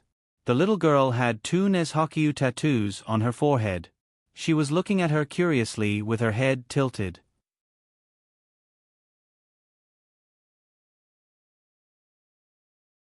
Chapter 338. Hello Auntie, I'm Lu Jingru, Gu Yao's classmate. You can call me Jingjing. The little girl took the initiative to greet her, acting like a little adult. Yi Huanyan's mind was a little confused. Although it was a surprise that her son fell from the sky, it was also a shock. She didn't think that her son would be so bold as to follow a stranger all the way here. How did he get his visa and passport? The 2 children were very calm, and in contrast, she was at a loss. Sun Yanhua's voice came from the room. Xiao Rou isn't here?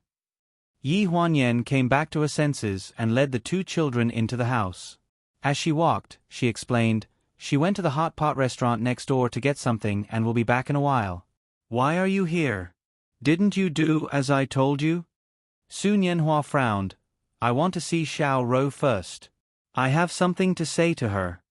Even if you have something to say, it doesn't stop you from creating a romantic surprise first. Yi Huanyan was a little helpless. She asked the 2 children to sit on the sofa and gave them a bunch of snacks. Then, she poured a cup of tea and handed it to Sun Yanhua. The 2 of them sat across from each other on the coffee table and talked about how to calm Zhang Rou down. Her plan sounded good, but Sun Yanhua was a little confused. Why are you helping me?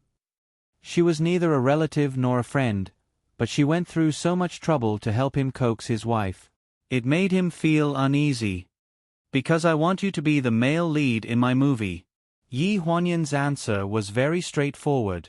Under the situation where Sun Yanhua didn't know her identity, everything was based on the exchange of benefits.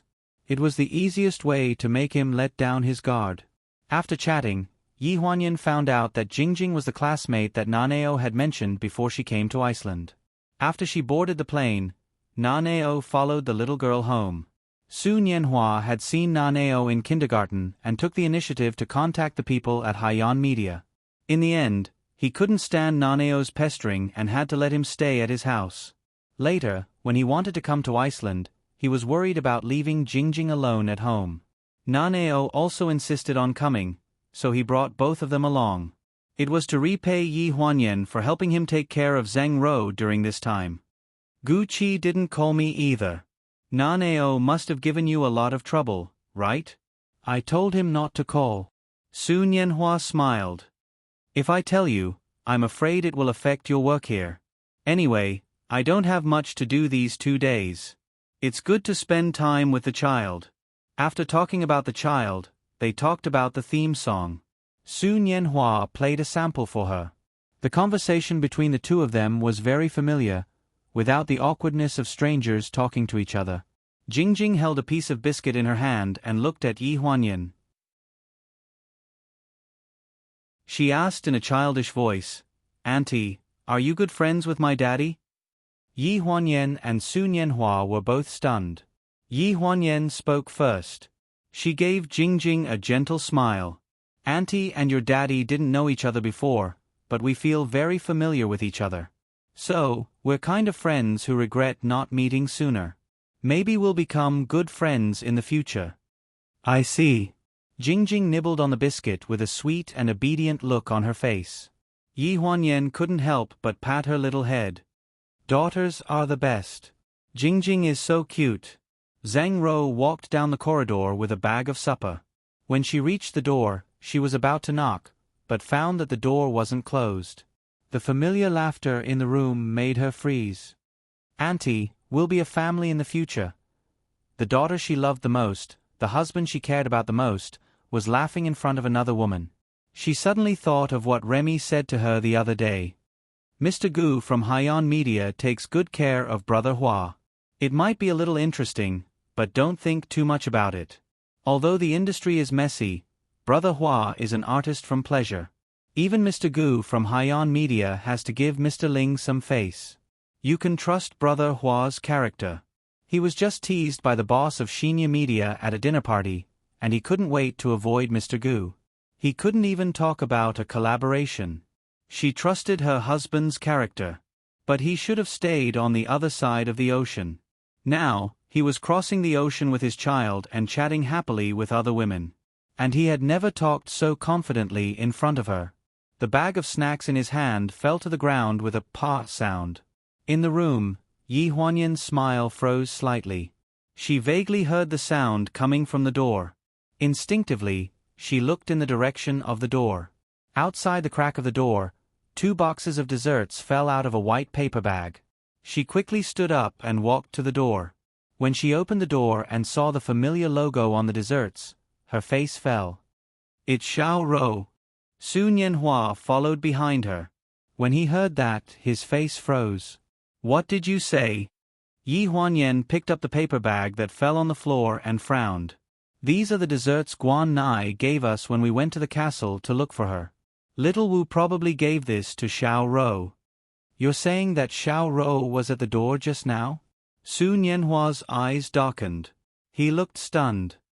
Then she must have misunderstood something. Yi Huanyan's frown deepened.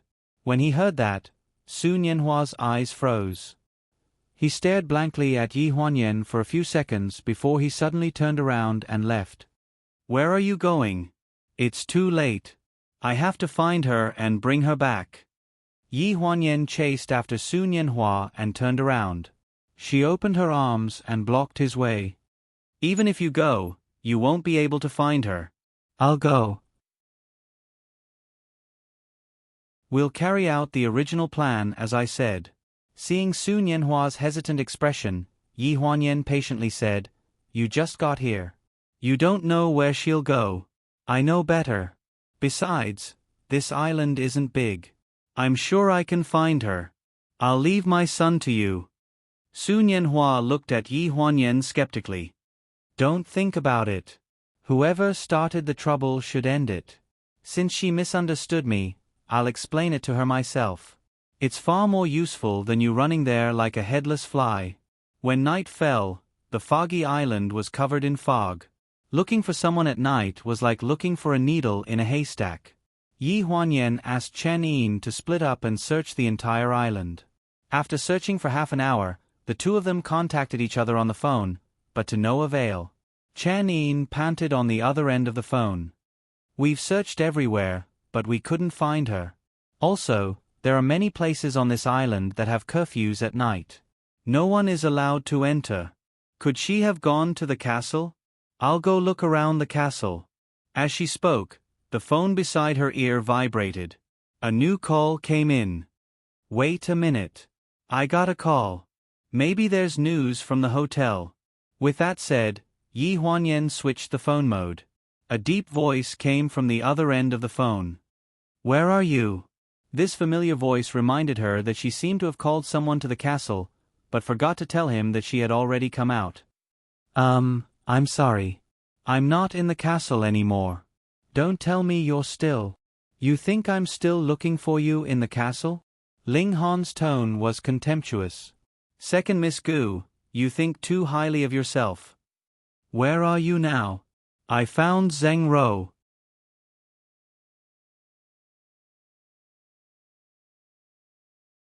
Chapter 339. Ling Han's voice had already diverted Yi Huanyan's attention to the castle, but his words refocused her attention. "You found Xiao Rou?" Ling Han's deep voice came from the other end of the phone. There was no emotion in his voice, as if he was just acting as a messenger, telling her all the clues he knew. According to the surveillance camera at the entrance of the hotel, she took the hotel's night shuttle bus in the direction of the polar glacier. "It's too late now, so stay where you are and don't move. I'll pick you up and take you to the glacier." Yi Huanyan immediately refused. "No, you can go directly to the glacier. I'm not far from there, so I'll take a taxi there." After that, she hung up the phone without waiting for Ling Han's response. She waved for a taxi by the roadside and switched to Chen Yin's line. "Xiao Wu, there's no need to go to the castle. Go directly to the hotel and inform Sun Yanhua to carry out the plan ahead of time. Ask him to take the child and meet me at the polar glacier." On the other end of the phone, Chen Yin scratched her head blankly. "Ha! At the entrance of the hotel, Ling Han frowned as he stared at the phone that was hung up. He felt inexplicably angry. How bold was this woman? She was in a foreign country and she was taking a taxi in the middle of the night. Wasn't she afraid at all? At the polar glacier, night fell, and the sky was filled with stars. The temperature at the edge of the glacier was more than 10 degrees below zero, which was unbearable. After midnight, the tourists started to disperse, leaving behind only the uncanny workmanship of nature. Yi Huanyan got out of the car and went straight to the spot where she had taken photos with Zhang Rou. She should have thought of this place earlier, but fortunately, Ling Han had reminded her.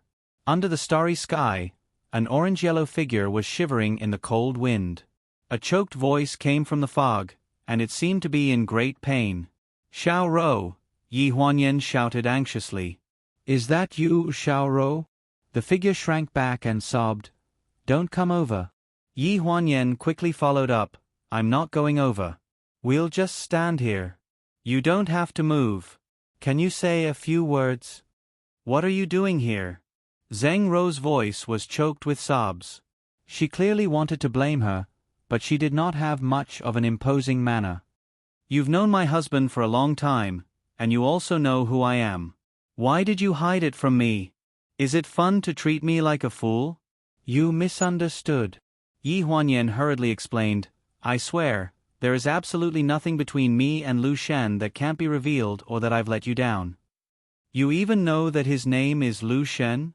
Thinking of the two of them chatting in the hotel room, Zhang Rou suddenly burst into tears.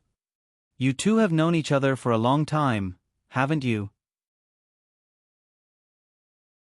Seeing her bawling like this, Yi Huanyan could not help but recall that 5 years ago, at the entrance of the concert venue, she had first seen her crying louder than the security guard's loudspeaker.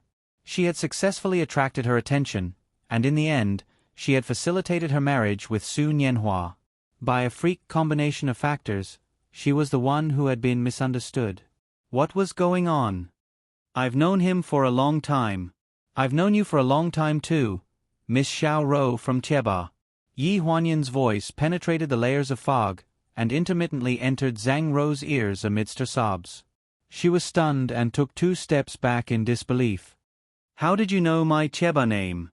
"You don't need to know how I know all this. I just want to tell you that Lu Shen loves you very much, the kind of love that you didn't expect. The love he has for you is no less than the love he has for your daughter. As for the dead woman you mentioned, to him, she's just a past." Zhang Rou bit her lip, feeling more and more confused. "What makes you say that? Didn't you say that you can't win against a dead person?" Yi Huanyan took a deep breath and slowly approached her from the fog. "Then if I tell you that the person is not dead, will you feel better?" "Not dead?" Zhang Rou's face stiffened. "What do you mean?" "You didn't hear wrong. That person is not dead. She—" Yi Huanyan made up her mind and was ready to confess directly. However, after she spoke, she glanced at a figure behind her from the corner of her eye. Perhaps she couldn't see clearly in the fog, but she definitely recognized that person's scent. She changed the topic. "Maybe she's in another place, alive and well. You can tell this to Lu Shan as it is. I think as long as you mention her to him, Lu Shan will definitely help you untie the knot in your heart. At that time, you'll understand how much he loves you." In the depths of the fog, there were suddenly spots of light in the distance, and a familiar song could be heard. "A snow lotus on a mountain in the distance." Zhang Rou's face was filled with shock. "It's Lu Shen. Go." Yi Huanyan had already walked in front of her and smiled at her. "I think all the misunderstandings need you to ask him personally, and then he will explain it to you personally." Zhang Rou looked hesitantly at Yi Huanyan. She seemed to have made up her mind before she walked in the direction of the song. After taking 2 steps, she turned back and asked, "You said that she's still alive. What do you mean? You've seen her?" "I guess so." In order to dispel her concerns, Yi Huanyan could only force herself to nod. After Zhang Rou walked away, a tall figure walked out from behind the snow. He walked in front of Yi Huanyan in 2 or 3 steps and blocked her path. "What did you mean by what you said just now? She's still alive? Where is she? In the fog, Ling Han's eyes were full of frost, but Yi Huanyan caught a glimpse of a burning passion. That was the desire to live, the anticipation of hope. It was rare for her to be so calm. Perhaps it was because she already knew that he was hiding behind the snow, but she was careful when she spoke to Zhang Ro. She was also prepared to be questioned by him. Perhaps this was not the right time, but this was the moment she wanted to tell him the most, even if she was not ready to use this identity to acknowledge him. In the cold night, hearing her hoarse voice, only she knew how sincere she was. Right in front of you. She stared into Ling Han's eyes with a burning gaze. Ling Han looked into her eyes, and his eyes suddenly narrowed. It was as if he wanted to see through her soul, to find a trace of truth in this woman who was full of lies. His voice was low and hoarse, as if it was very difficult to speak. What did you say? Yi Huanyan looked at him, sizing her up, and finally a crack appeared in her calm emotions. She revealed her usual calm and hypocritical smile, which was captivating. It's just a joke. You didn't take it seriously, did you? She lowered her head and adjusted her collar. She sniffed and glanced at Ling Han lightly. The tip of her nose was slightly red. It's just to give a person in a marriage crisis some hope in life. If President Ling can't understand such a small trick, I'm going to suspect that Pleasure Group has a mastermind behind all these years. Hearing her words, Ling Han's eyes were filled with coldness. Finally, he held her shoulders and coldly questioned, Gu Huanyan, I don't like this kind of joke.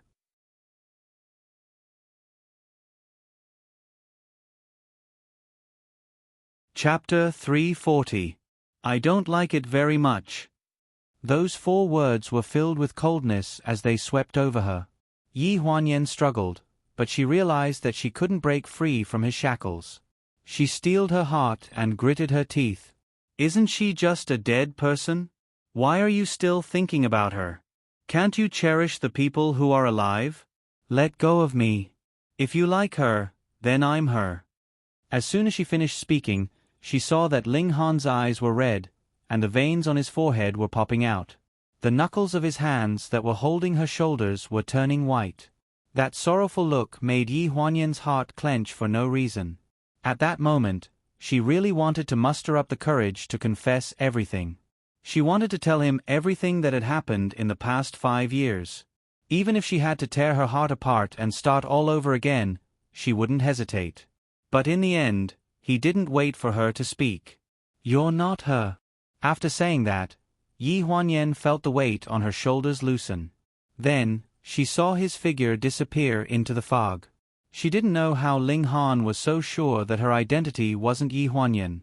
She only knew that when Ling Han turned around and left, he didn't believe her. That made her feel even more conflicted about confessing. Even if a person's appearance and personality changed, would she still be the same person even if she returned to you? If you loved everything about the original person, then everything about that person had to start all over again, leaving only a so-called soul that couldn't be seen or touched. But it was a soul that had been tempered thousands of times and was reborn from the ashes. Would you still love everything about her? Or would you only love the part of her that had survived? On this side of the heart was full of devastation, but on the other side, there was always joy. After Chen Yin sent the text to Yi Huanyan's phone, she had already flagged down a taxi by the roadside and was heading straight back to the hotel. When she saw the words, "Mission complete," appear on her phone screen, she forced a smile and replied, "Okay." Then she closed her eyes and leaned against the back of the chair to rest. She hadn't felt tired in the past few days in Iceland, but the conversation she had with Ling Han just now made her feel both physically and mentally exhausted. In the past 5 years, Gu Xinian had asked her many times if she was willing to contact Ling Han. As long as she was willing, Gu Xinian had the ability to make Ling Han come to her immediately. Whether it was on his own initiative or tied up, no matter what method he used, she would see him. But all these years, she was unwilling to look at that face in the mirror that she couldn't bear to look at anymore. Now that the operation was successful, it seemed that all the reasons had become excuses. However, she suddenly realized that for the past 5 years, she had only used her face as an excellent excuse to refuse to reunite with him. He couldn't tell what he was afraid of. Perhaps when he saw something he liked, he would always have the greatest happiness and satisfaction. But when he really had the right to own such a thing, he began to worry about the gains and losses. 5 years ago, she was Ling Han's legitimate wife, but there was an unresolvable hatred between her and Ling Han. This hatred might have been resolved with her car accident. But now, if she were to turn back, it might be another tragedy. She couldn't predict it, and she didn't dare to try it. She didn't dare to try it, but she also didn't want to let it go easily. So, with this new identity, it was contradictory but natural to contact him. When she returned to the hotel room, she saw that Zhang Rou and Su Nianhua had sent a text message saying thank you. She replied good night and went into the bathroom. The dense steam washed away the coldness on her body. After the shower, she climbed into bed and hugged her son, who was like a small stove, in her arms. Only then did she truly feel a sense of security. In another single suite on the same floor, Ling Han stood in front of the bed after his shower and changed into a bathrobe. He overlooked the night view of the island. It was foggy, so he couldn't see clearly. The words of the woman on the glacier just now kept repeating in his mind. Right in front of you. He couldn't believe that for a moment. He actually believed that cunning woman. Such a cheap lie. He couldn't find any similarities between the two people, so he actually wavered for a moment. How could it be her? Thinking of this, he laughed self-deprecatingly. He raised his head and drank the red wine in the glass. His eyes were full of sadness. Since she left, there was no one by his side that he could trust. The next day, Su Nianhua took his wife sightseeing on the island early in the morning to make up for the 5 years of honeymoon that he owed her. Early in the morning, Yi Huanyan was woken up by banging on the door. When she opened the door with disheveled hair, a warm little girl was stuffed into her arms. Immediately, she heard Zhang Rou's pleading voice. Yen, Jie, do me a favor. My husband and I are going out to play. Aren't you going to the castle? Bring Jingjing with you. It's better to bring one more. Before she could react, Zhang Rou had already disappeared around the corner of the corridor. Yi Huanyan lowered her head and looked at the little girl who was sleeping soundly in her arms. She yawned, then skillfully adjusted the little girl's jacket and looked in the direction that Zhang Rou had disappeared in. A faint voice came from the door diagonally across the room. In order to find a way to get Su Nianhua to sign the contract, Second Miss is even willing to help take care of a child. Hearing this voice, Yi Huanyan instantly came back to her senses. She was about to explain that Jingjing was Naneo's classmate, but changed her mind. Signing the contract early is not only beneficial to me. If Su Nianhua had asked President Ling to take care of the child today, I'm afraid you would have agreed. I'm sorry to disappoint you. No one has asked me to do this kind of thing. There was a trace of ridicule on Ling Han's face. Yi Huanyan was not to be outdone. She retorted sarcastically, "It's obvious that people like you don't know how to take care of children. I'm afraid that even if you cry and beg, Su Nianhua won't hand over his daughter to you." Ling Han crossed his arms and stared at Yi Huanyan calmly. "If I don't look like it, then do you, the dignified second miss of the Gu family, look like you know how to take care of children?" Hearing this, Yi Huanyan curved the corners of her lips. "Of course. Otherwise, did you think that my son was raised by a nanny?" "What son?" Yi Huanyan raised her eyebrows. She lifted her leg and hooked the door, pretending to close it. A sentence floated out from the crack of the door. "I'm a woman in my 30s. Is it strange that I have a son?" The moment she finished speaking, there was a crisp sound of the door closing in the corridor. The smile on Ling Han's face gradually froze. His brows trembled as he stared in shock at the closed door. There was a trace of coldness in his eyes. Even he himself did not notice the sullen anger in his eyes. She actually had a son? Behind the closed door, Yi Huanyan had one eye closed and the other was staring at the peephole. She refused to miss a single expression on Ling Han's face. She watched as a certain someone angrily took 2 big steps forward from her door to her door, then quickly turned around. In the end, there was a conflicted expression on his face. The moment he forcefully closed the door, she finally could not help but laugh out loud. That laugh was filled with both success and satisfaction. The little girl in her arms rubbed her eyes and yawned. She asked in a childish voice, "Auntie, what are you laughing at?" "Auntie, I'm laughing at a nerd. He's been jealous ever since he was young."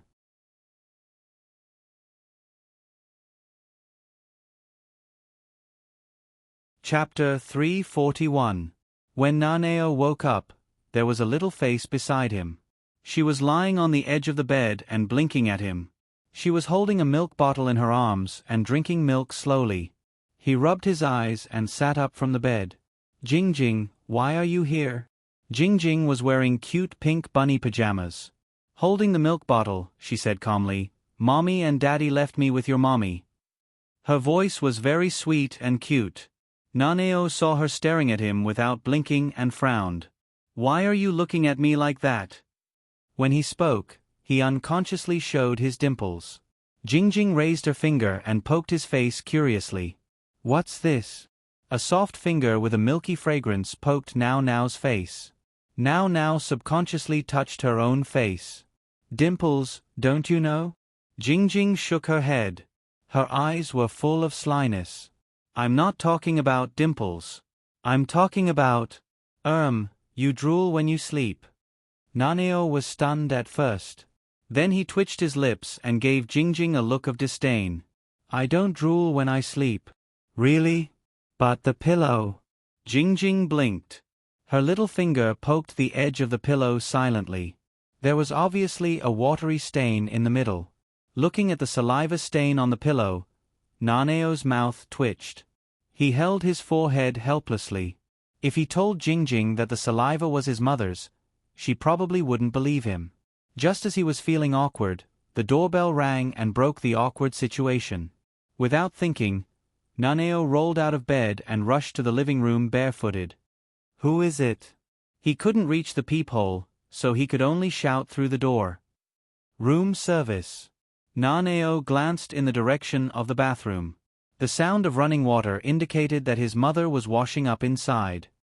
He pondered for 2 seconds, and after making sure that no one would pretend to be room service and rob him in broad daylight, he opened the door.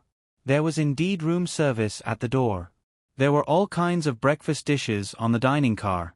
The young man was wearing a white chef's uniform.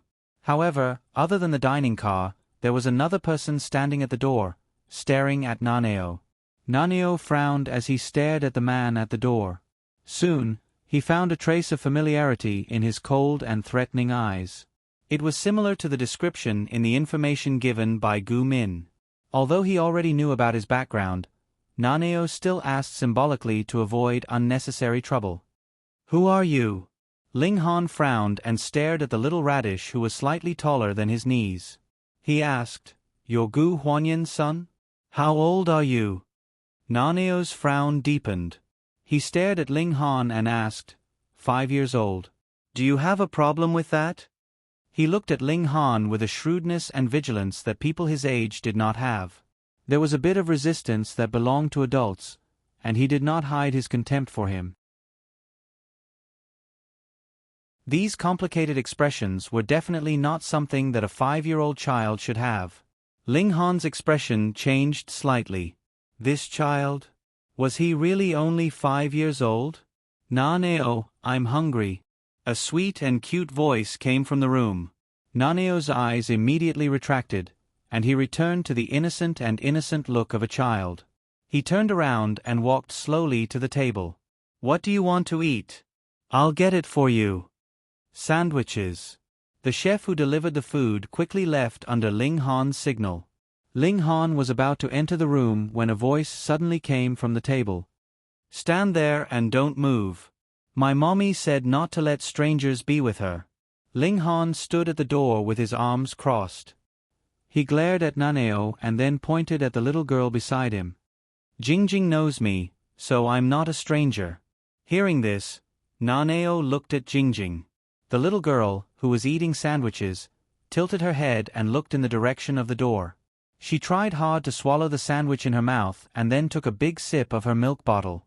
She said seriously, "My daddy said that Uncle Ling is not a good person." Naneo's expression became more and more complicated. He glanced at Ling Han and looked vigilant, as if he was going to call the police if he dared to come in. Yi Huanyan walked out of the bathroom. As soon as she opened the door, she smelled breakfast sandwiches. She asked as she walked, "Naneo, did you order breakfast yourself?" Naneo shook his head in front of the table. "I didn't order it." "Then who did?" Yi Huanyan picked up a piece of bread, took a bite, and put it back in the bamboo basket. Jingjing sucked on her milk and said vaguely, "I think it was Uncle Ling Han who ordered it." Yi Huanyan's heart skipped a beat. She turned around instinctively and only saw the closed door. Ling Han was here? Where is he? Naneo looked innocent. He left after delivering breakfast. Yi Huanyan looked at Jingjing again. The girl also nodded heavily. At this moment, in the suite diagonally across the room, a certain someone was sitting on the sofa and feeling very depressed. He was almost 40 years old, but this was the first time he had been angered to the point of depression by two brats. It was one thing to be locked out by the two brats, but God knew when that brat Naneo had pressed the alarm when he wasn't paying attention. Two burly hotel security guards came upstairs and checked his credentials thoroughly. The doorbell rang, and he went to open the door unhappily. Gu Huanyan was still pressing the doorbell. She was obviously shocked by his rude way of opening the door. "What are you doing here?" Seeing that it was her, Ling Han's expression softened. Yi Huanyan was stunned for a few seconds and explained, "I am here to thank you for the breakfast." Ling Han moved aside to let her in. He calmed down a little and explained as he walked, "It's nothing. I am sorry for suddenly flaring up at you last night. Take the breakfast as an apology. We still need to work together in the future. Sit, what do you want to drink? Coffee is fine." Gu Huanyan smoothed out her dress and sat down on the sofa. The layout of Ling Han's suite was similar to hers. It was just that it looked neater. The reason why it was neater was because there was a devil in her room. Since the first night he stayed with her, he had turned the entire room upside down, saying that he wanted to see if there were any surveillance cameras installed in the hotel. She knew that her son's IQ was higher than that of ordinary people. She also let him do whatever he wanted. The main reason was that she felt guilty about the car accident that year. Therefore, she had always felt sorry for the defects in his personality. In terms of teaching, she had always spoiled him. Naneo had never had a good impression of his biological father. From the way he talked about Ling Han, Yi Huanyan had a feeling that her son knew something. So she guessed that perhaps Ling Han had been bullied by his father. Thinking of this, she couldn't help but ask, "Well, why didn't you wait for me to come out? The two kids didn't do anything, right?" Hearing this, Ling Han paused in his action of pouring the coffee. When he turned around, he had already returned to normal. "Nothing. Your son is quite special." "Special?" Yi Huanyan's face tightened. "That doesn't seem to be a good evaluation."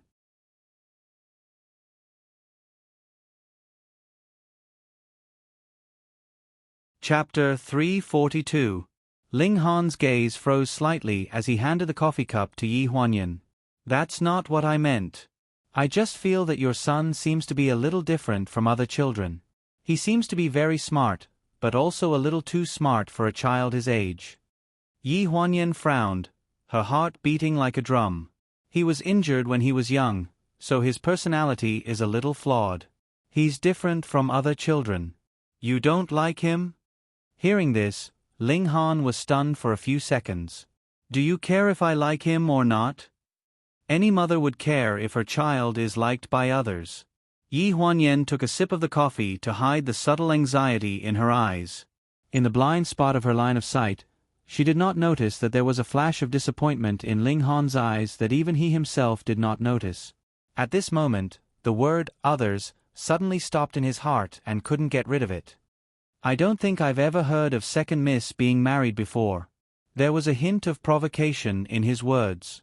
Just like how no mother would want others to dislike their son, no woman would want others to mention her marriage history. "You've never heard of it, or you haven't found anything." Yi Huanyan's expression didn't change. She gently placed the coffee cup in her right hand on the small plate on her left and right. The smile on her face made people feel that it was fake. Ling Han's gaze was a little strange. It would be a lie if he said that he hadn't investigated Gu Huanyan's background. After all, she was someone he wanted to work with, and she looked like a scheming woman. He had to be careful. But unfortunately, the Gu family seemed to have done something to Gu Huanyan's background.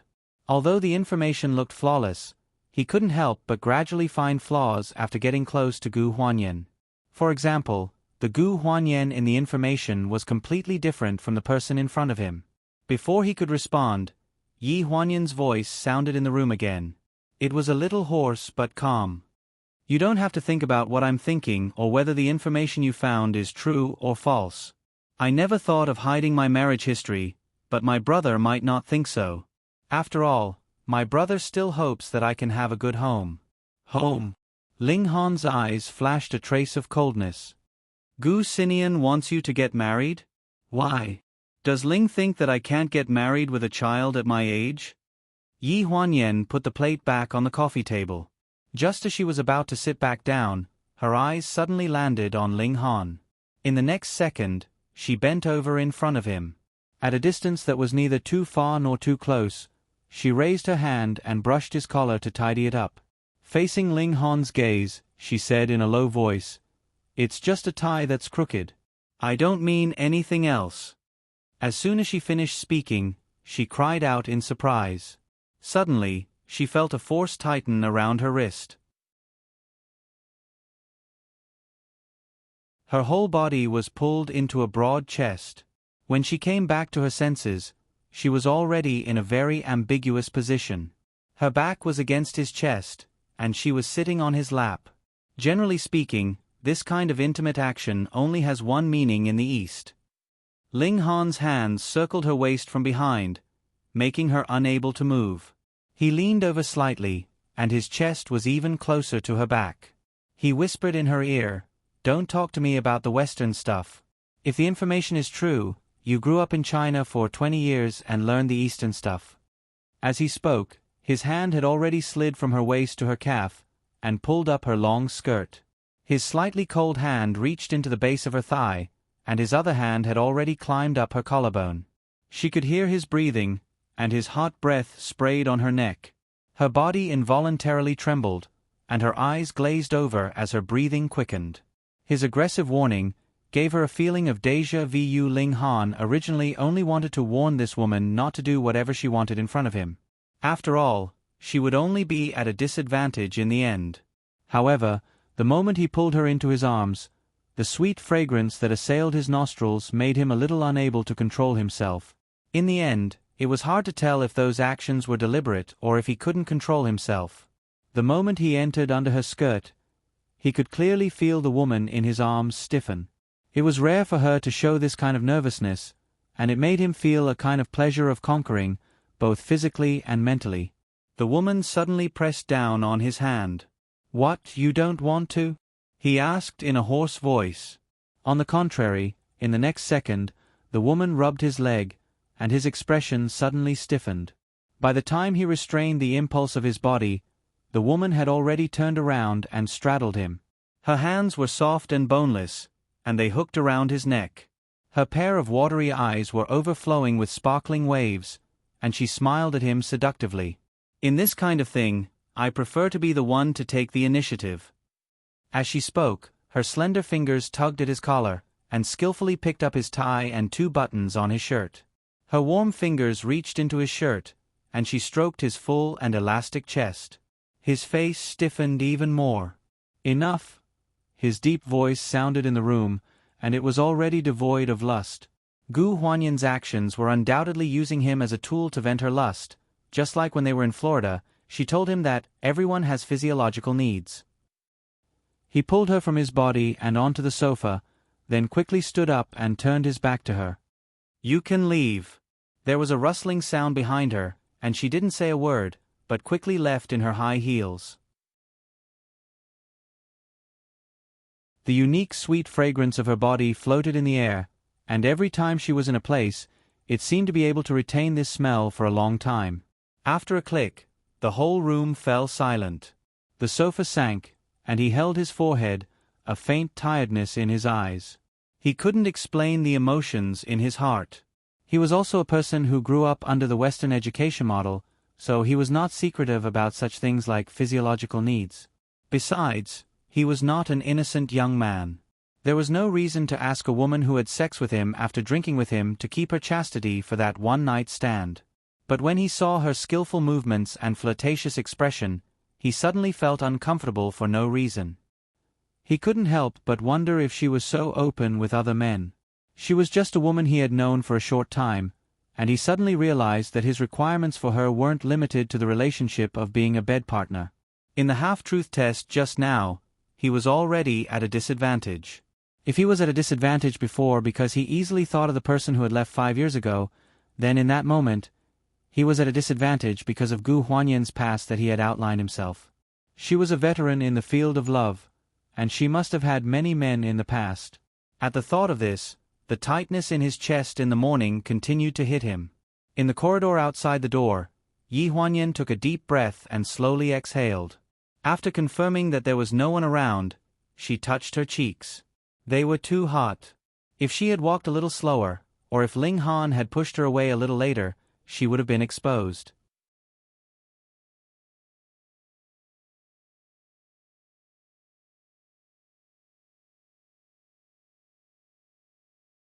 Ling Han was left standing in the same place, with his hands still in the air, making the action of pulling the door open. He watched in shock as the taxi disappeared from his sight. "Why didn't you let Uncle Ling Han get in the car?" Jingjing turned her head and leaned against the back of the seat, looking at Uncle Ling Han who was getting farther and farther away. Her eyes were filled with confusion. Naneo pulled her down and said faintly, "Because he is too stupid." Jingjing scratched her head, still at a loss. Yi Huanyan did not hear Naneo's words. She was busy typing on her phone. Gu Xinian had just replied to her message about Naneo's shy look. Her reply at this moment was very brief and very rude. "When did Guan Nai and Ling Han meet?" Not long after, she received Gu Xinian's reply, which very simply pointed out the question she really wanted to ask. She graduated from the same university as Ling Han in America. She can be considered his direct junior, but judging from the age difference, it is impossible for the two of them to have interacted in school. The Eastern European royal family is very strict about protecting family privacy. If you want to know this, you can only ask the person involved. It was equivalent to not saying anything. Yi Huanyan closed her phone angrily. She was extremely annoyed. Originally, she thought that she already knew Ling Han well enough, but who would have thought that he still had more than 10 years of life in America? That was her blind spot. When Ling Han was studying in America, even if the oldest age was counted, she was still in her first year of high school, and Guan Nai was 3 or 4 years younger than her. In other words, Guan Nai was still in primary school at that time? How could he bear to do it? Was he a pervert? A lolicon? After returning to the hotel room, Yi Huanyan moved her luggage out. When she was packing, her actions were very rough, as if she was abusing her luggage to vent her anger like a certain someone. Ling Han came back almost at the same time as her. As soon as he came back, he knocked on her door, only to hear her say, "Neither of you is allowed to open the door." He frowned, and at the same time, the corners of his mouth curled up, revealing a hint of a smile. In the evening, Su Nianhua and his wife treated Yi Huanyan to a private room in the hotel restaurant to thank her for helping them. The fog was thick outside the window. When Chen Yin arrived with her arm around Yi Huanyan's arm, the large round table was already full, and there were only 2 seats left. One was left on either side of Ling Han, so Yi Huanyan would have to sit next to him anyway. No matter how much they planned, they didn't expect that the person who came with Yi Huanyan would be the ancestor, Chen Yin, who couldn't tolerate sand in her eyes. When she saw Ling Han, Chen Yin's originally smiling face suddenly darkened. Even though Yi Huanyan had warned her beforehand, she still looked unhappy. She glanced at Ling Han impatiently and said in a very displeased tone, "Could I trouble this gentleman to move your seat?" Everyone could see that there was a little ambiguity between Yi Huanyan and Ling Han, but other than Chen Yin and Naneo who knew the truth, everyone present thought that Ling Han had met his second love. Zhang Rou didn't know the truth, but she was innocent, so she naturally tried her best to matchmake these two people who looked very compatible. Seeing Chen Yin like this, she tried her best to give her a look. As for Sun Yanhua, he missed Yi Huanyan's sadness back then. Even though he was grateful to Ling Han now, he was still dissatisfied that Ling Han had another woman, so his attitude had always been contradictory. Now that he saw Chen Yin giving Ling Han a look, although he was a little surprised, he was happy to watch the show. Chen Yin was only in her early 20s and was still a young and energetic girl. Ling Han could only move his seat and let this young and energetic girl sit next to him, separating them from Yi Huanyan. After sitting down, looking at the whole table, everyone at this table had ulterior motives, and the atmosphere was very subtle. On the right side of Ling Han was Sun Yanhua and his wife. Zhang Rou was next to her daughter Jingjing, and then next was Naneo. Yi Huanyan naturally sat next to Naneo, and on the other side was Chen Yin, who acted on her own initiative to separate her from Ling Han. Zhang Rou failed to give her a look, so she stared at Chen Yin with disappointment. She was good, and she was even more enthusiastic. If I knew that there was an outsider at this banquet, I wouldn't have come. Ling Han's face darkened. He had become an outsider. My little sister usually likes to joke. Zhang Rou raised her cup and smiled to smooth things over. Let me toast to everyone, as an apology for looking for me last night.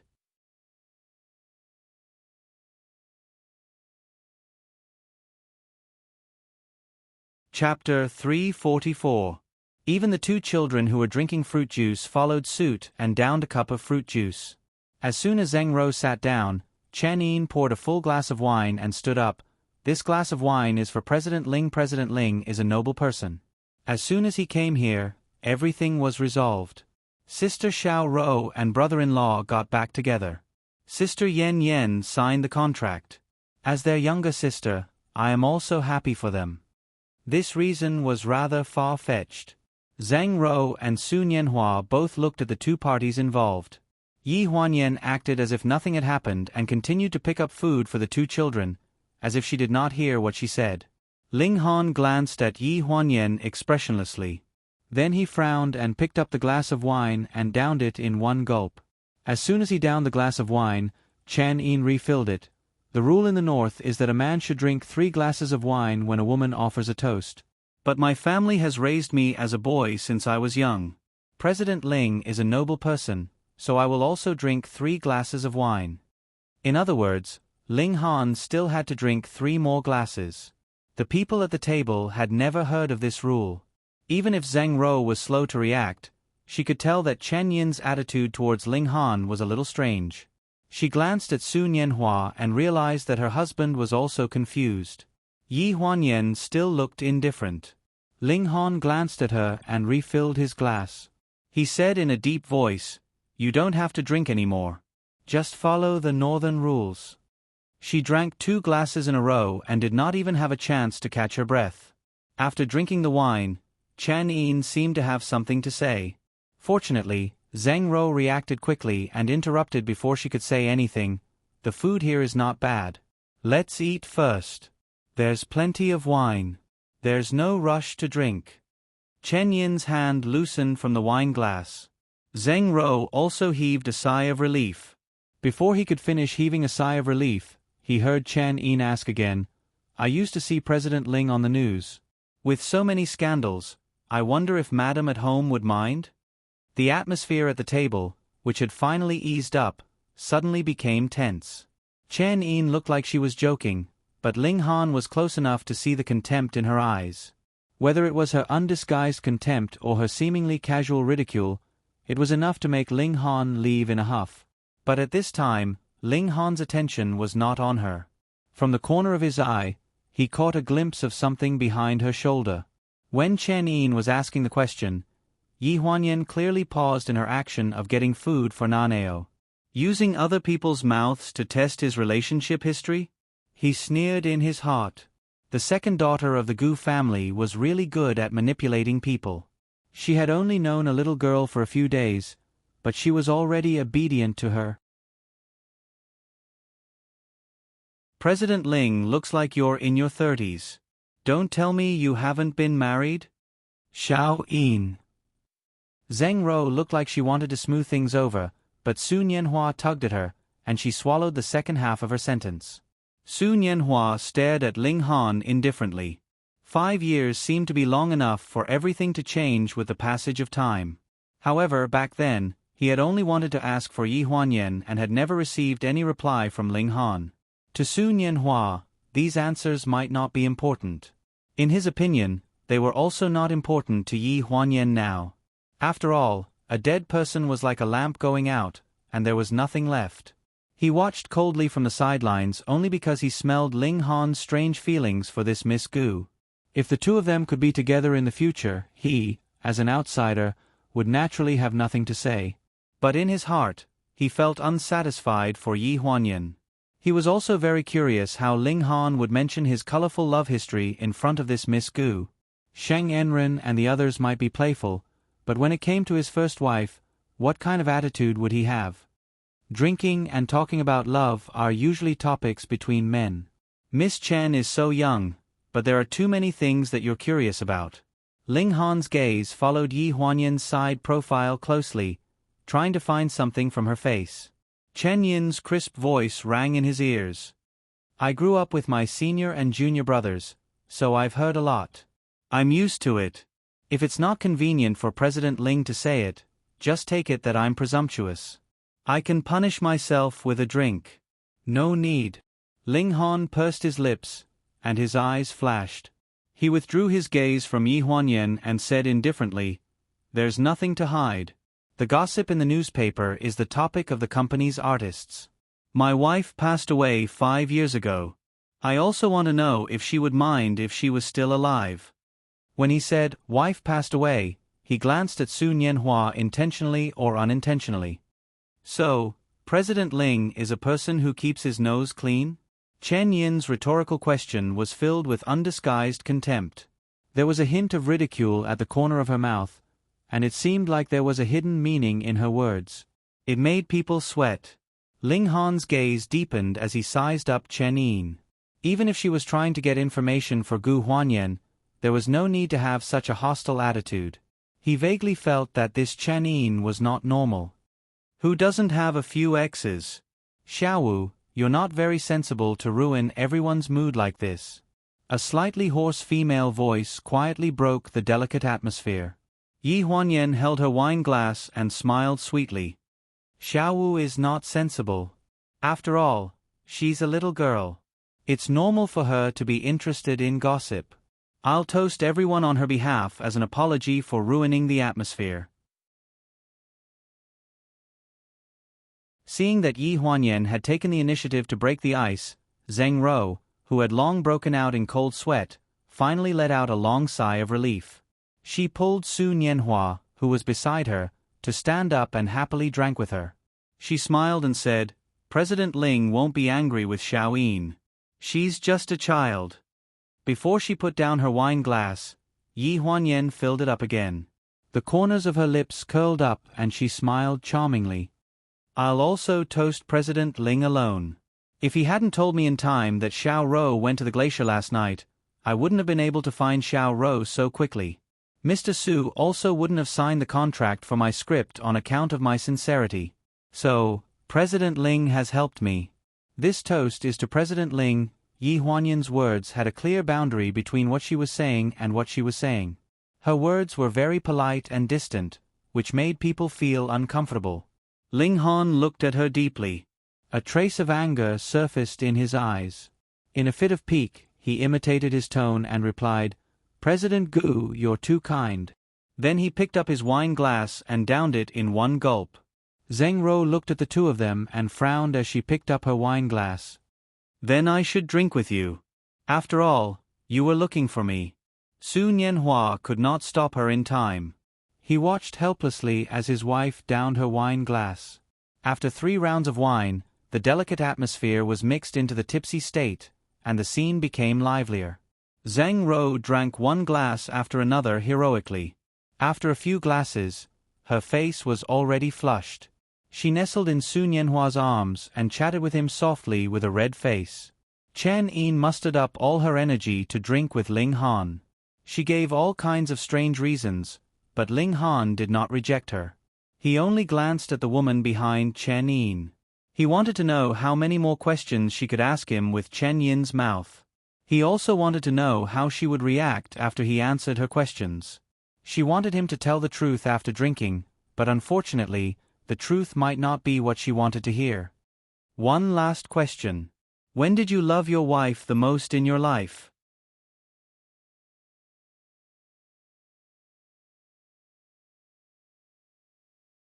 Chapter 345. Blurg. Zheng Ro lay on the chair and vomited until the sky turned dark. Su Nianhua looked distressed and scolded softly, "Why did you drink so much when you can't drink?" She retorted while vomiting, "I'm happy today." Okay. You're happy. Yi Huanyan glanced at the two children who were playing games on the sofa and yawning. She got up and walked to Zhang Ro, patted her back, and asked Su Nianhua, "I'll accompany you to send Xiao Ro and the children back to rest." Su Nianhua frowned and looked at the two heroes, who were still drinking. "Where are they?" "I'll come down later. I'll have to trouble you to take care of Nanio for me tonight." Su Nianhua nodded. "That's not a problem." Yi Huanyan accompanied Su Nianhua to send the drunk Zhang Ro and the two children back to their room.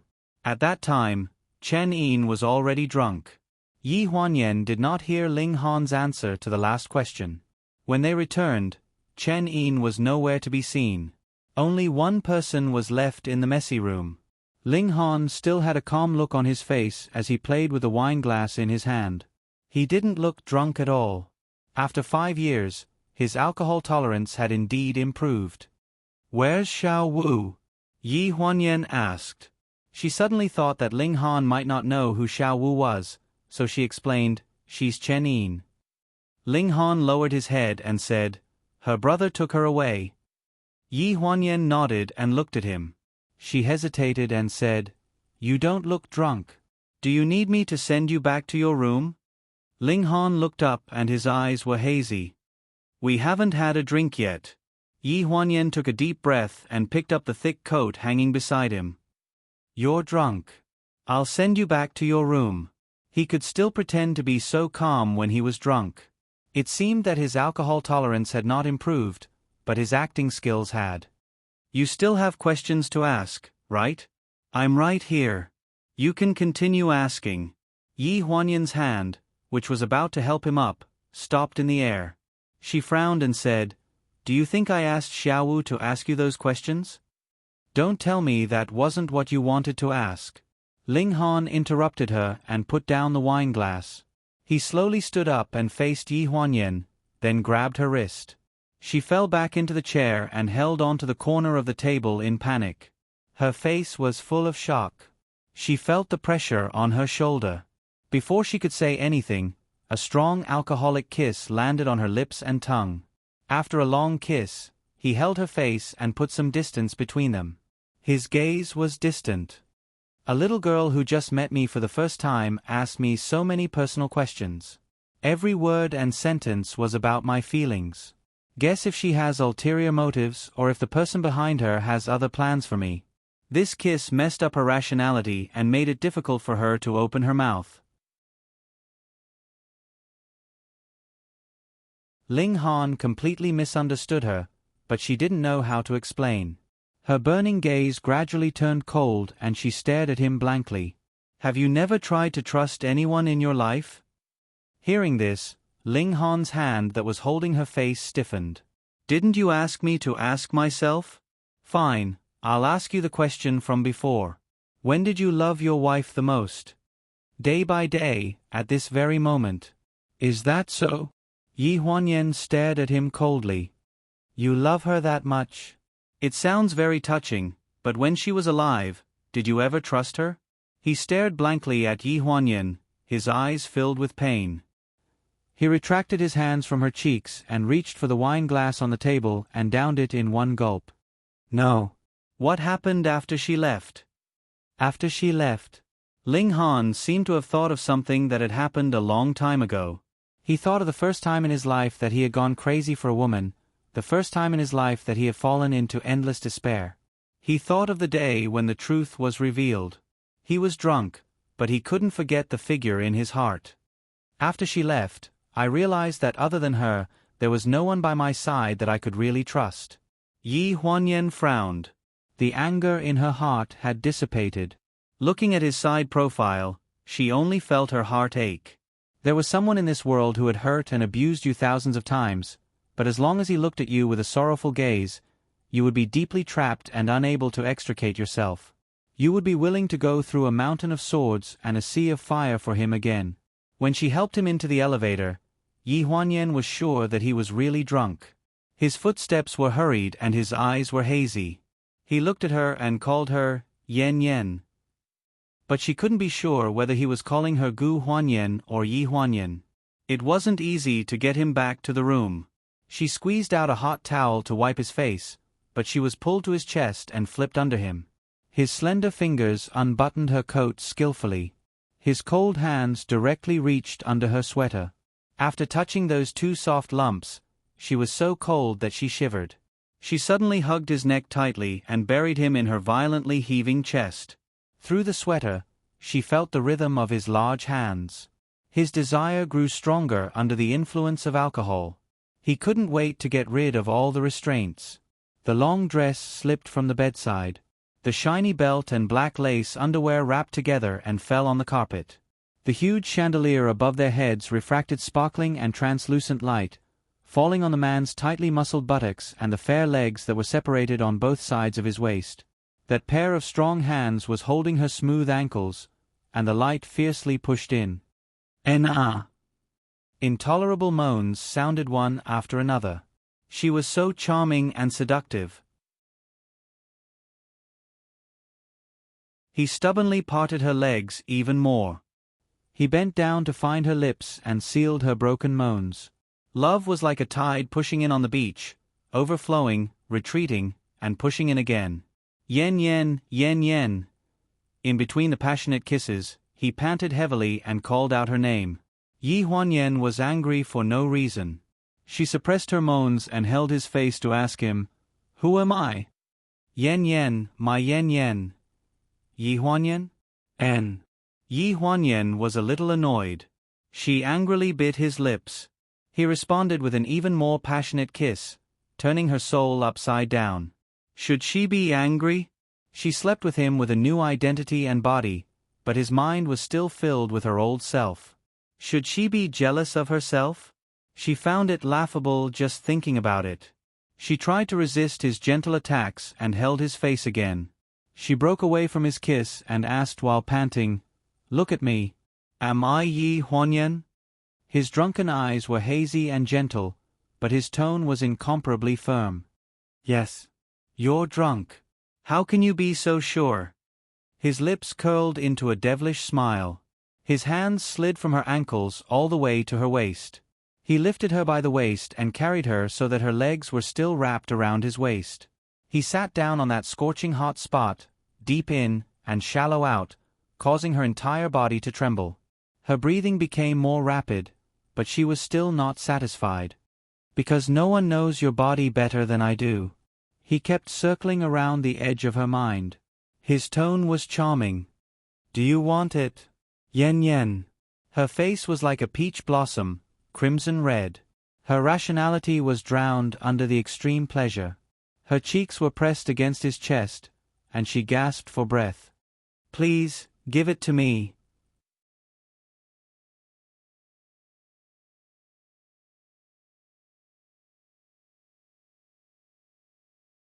Chapter 346. When he woke up the next day, Ling Han opened his eyes and saw a sea of white. The person in his arms slowly woke up and looked at him with sleepy eyes. He frowned and asked awkwardly, "Did we do it again last night?" "Nothing happened between us." Yi Huanyan yawned and blinked at him. "Do you believe me?" "No." His body told him honestly what had happened last night. This was already the third time he couldn't control himself with this woman. Because of alcohol, he was sober when he was on the boat. For the first time in his life, his mind was in a mess. Yi Huanyan pulled the blanket and sat up. When she got up, she pulled away more than half of the blanket, which made Ling Han's face stiffen. He pulled the bed sheet and covered his private parts. Yi Huanyan glanced at a certain spot from the corner of her eyes. She took a deep breath and coughed. Judging from the frequency of our lovemaking, I think we get along quite well. Do you think we can change our relationship? Ling Han frowned and stared into her eyes, as if he wanted to confirm something from her eyes. Yi Huanyan wrapped herself in the blanket and got off the bed. She turned around and said, "You don't have to answer me in such a hurry. I'm going to take a shower. You can think about it slowly." The bed sheet fell to the ground. Her snow-white back and Perky but were in full view under the sunlight. The frantic heartbeat of last night filled a certain someone's chest again. His face stiffened as he stared blankly at the figure who opened the bathroom door very calmly and walked in. The sound of water splashing could be heard. His heart beat wildly. Consider the relationship? It wasn't impossible. The sound of water in the bathroom stopped after a while, and there was a rustling sound. He knocked on the door, and the sound inside stopped abruptly. He asked through the frosted glass, "If you want, we can be a couple, whether it's public or not. But the premise is that I won't marry you." After a while, her slightly hoarse voice came from the bathroom. "Not marry? Only dating? I'm already married. I won't marry anyone else in the future. I owe her this. I'm sorry." Even a regular friend with benefits can be described in such a dignified manner by you, as expected of a businessman. It's really not a loss. I was almost touched. Yi Huanyan's tone was very calm, with a hint of ridicule. But your thoughts coincide with mine. You're indeed a smart person. As for making it public, forget about it. It's not bad to be a fixed bedboard. After all, we cooperated quite well last night. Hearing this, a layer of frost quickly condensed between Ling Han's eyebrows. With a whoosh, he pulled open the bathroom door. Yi Huanyan cried out in alarm and clutched the towel around her chest tightly. "You scared me. What are you doing? Aren't they sex partners?" "I agree." "So what if you agree? Can't you just say it outside? You should have said it when you opened the door." "You scared me." Hey, what are you doing?" Yi Huanyan's hands were suddenly grasped by him, and her back was pressed against the bathroom wall. Her freshly showered arms were pinned above her head. He suddenly approached her and pressed the tip of her nose. His breath was scorching as he said in a deep voice, "I'm exercising my rights as a sex partner." The towel slid down to cover her feet. Last night's old passion rekindled, and in the narrow bathroom, the temperature suddenly rose. After that, Yi Huanyan lay on the bed with a sore back. As she put on her clothes, she checked the fine kiss marks on her body. They were red and green, densely packed, especially on her chest and neck. She glanced at Ling Han angrily. "You kissed me like this. I have to catch a flight in the afternoon. What if Xiao Rou and the rest see it?" Ling Han sat on the sofa in a suit. He lowered the newspaper by 2 inches and met her angry gaze. With a casual expression he said, "If you're willing to make it public, I don't mind." Revenge. This was blatant revenge. At this moment, she began to regret her cheap mouth and angered him. In this state, she still had to catch a flight back to China. How could no one see it? Did he really think that she had no way to deal with such a low-level trick? After changing, she stood up and buttoned her coat all the way to her chin. She said angrily, "It's fine. I'll put on the scarf." Looking at her leaving figure in a panic, Ling Han's eyes were filled with a trace of coldness. What did this woman think he was? Just a sex partner? After she left, the phone on the coffee table vibrated twice. Xiao Dong's voice came from the other end of the line. "President Ling, I've checked according to your method, but I still can't find out who Gu Huanyan's ex-husband is. Her information doesn't even show that she was married, and it also doesn't say when she started to have a child." Ling Han's face fell.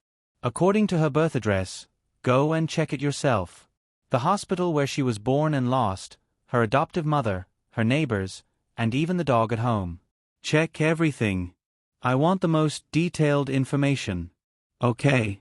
I understand. In the afternoon, the plane took off from Iceland Airport. Guan Nai's silver fox fur coat was very eye-catching at the airport. Before boarding the plane, Yi Huanyan dragged her to the washroom to change. According to Ling Han, Guan Nai's ex-husband does not allow her to act in the film now. But as long as she can enter the country, it will be fine. After all, there are restrictions on that person entering and leaving the country. That's why she cannot be too obvious at the airport. It is summer in China now. You can ask the butler to bring this coat back. You can't wear it when you are back in China. After some persuasion, Yi Huanyan took out a low-profile coat from her luggage and put it on Guan Nai. She repeatedly emphasized that this is a new coat, and she has not worn it before. Guan Nai forced herself to wear it. But after changing, Guan Nai adjusted her sunglasses and asked, "Are you sure we will not attract attention if I change into this coat?" Yi Huanyan paused for a second and followed Guan Nai's gaze towards the departure lounge. Many people were secretly taking photos of Su Nianhua and the rest with their phones. Some even took the initiative to ask for a group photo. Su Nianhua had already wrapped himself up tightly. If anyone said they recognized him, they would not believe it. Moreover, those who asked for a group photo were because of the two children. Yi Huanyan held her forehead. She felt that she had miscalculated everything, but she still missed something. They were all handsome men and beautiful women, and they also brought two delicate little girls. Undoubtedly, they were a distinct scenery. She couldn't keep a low profile even if she wanted to. What should we do? Don't tell me we will be stopped by your ex-husband before we even get on the plane? Hearing this, Guan Nai adjusted her sunglasses and said proudly, "Don't worry. If he dares to stop us, I will dare to hijack the plane." Half an hour later, the plane took off safely. On the radio, the sweet voice of the stewardess announced the temperature of the day, the estimated time of departure and landing, as well as the precautions during the flight. The roar of the takeoff echoed in their ears.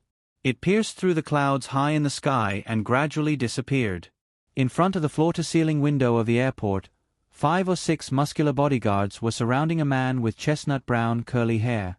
The man's light brown eyes were looking at the sky with a complicated expression, as if he was reluctant to leave.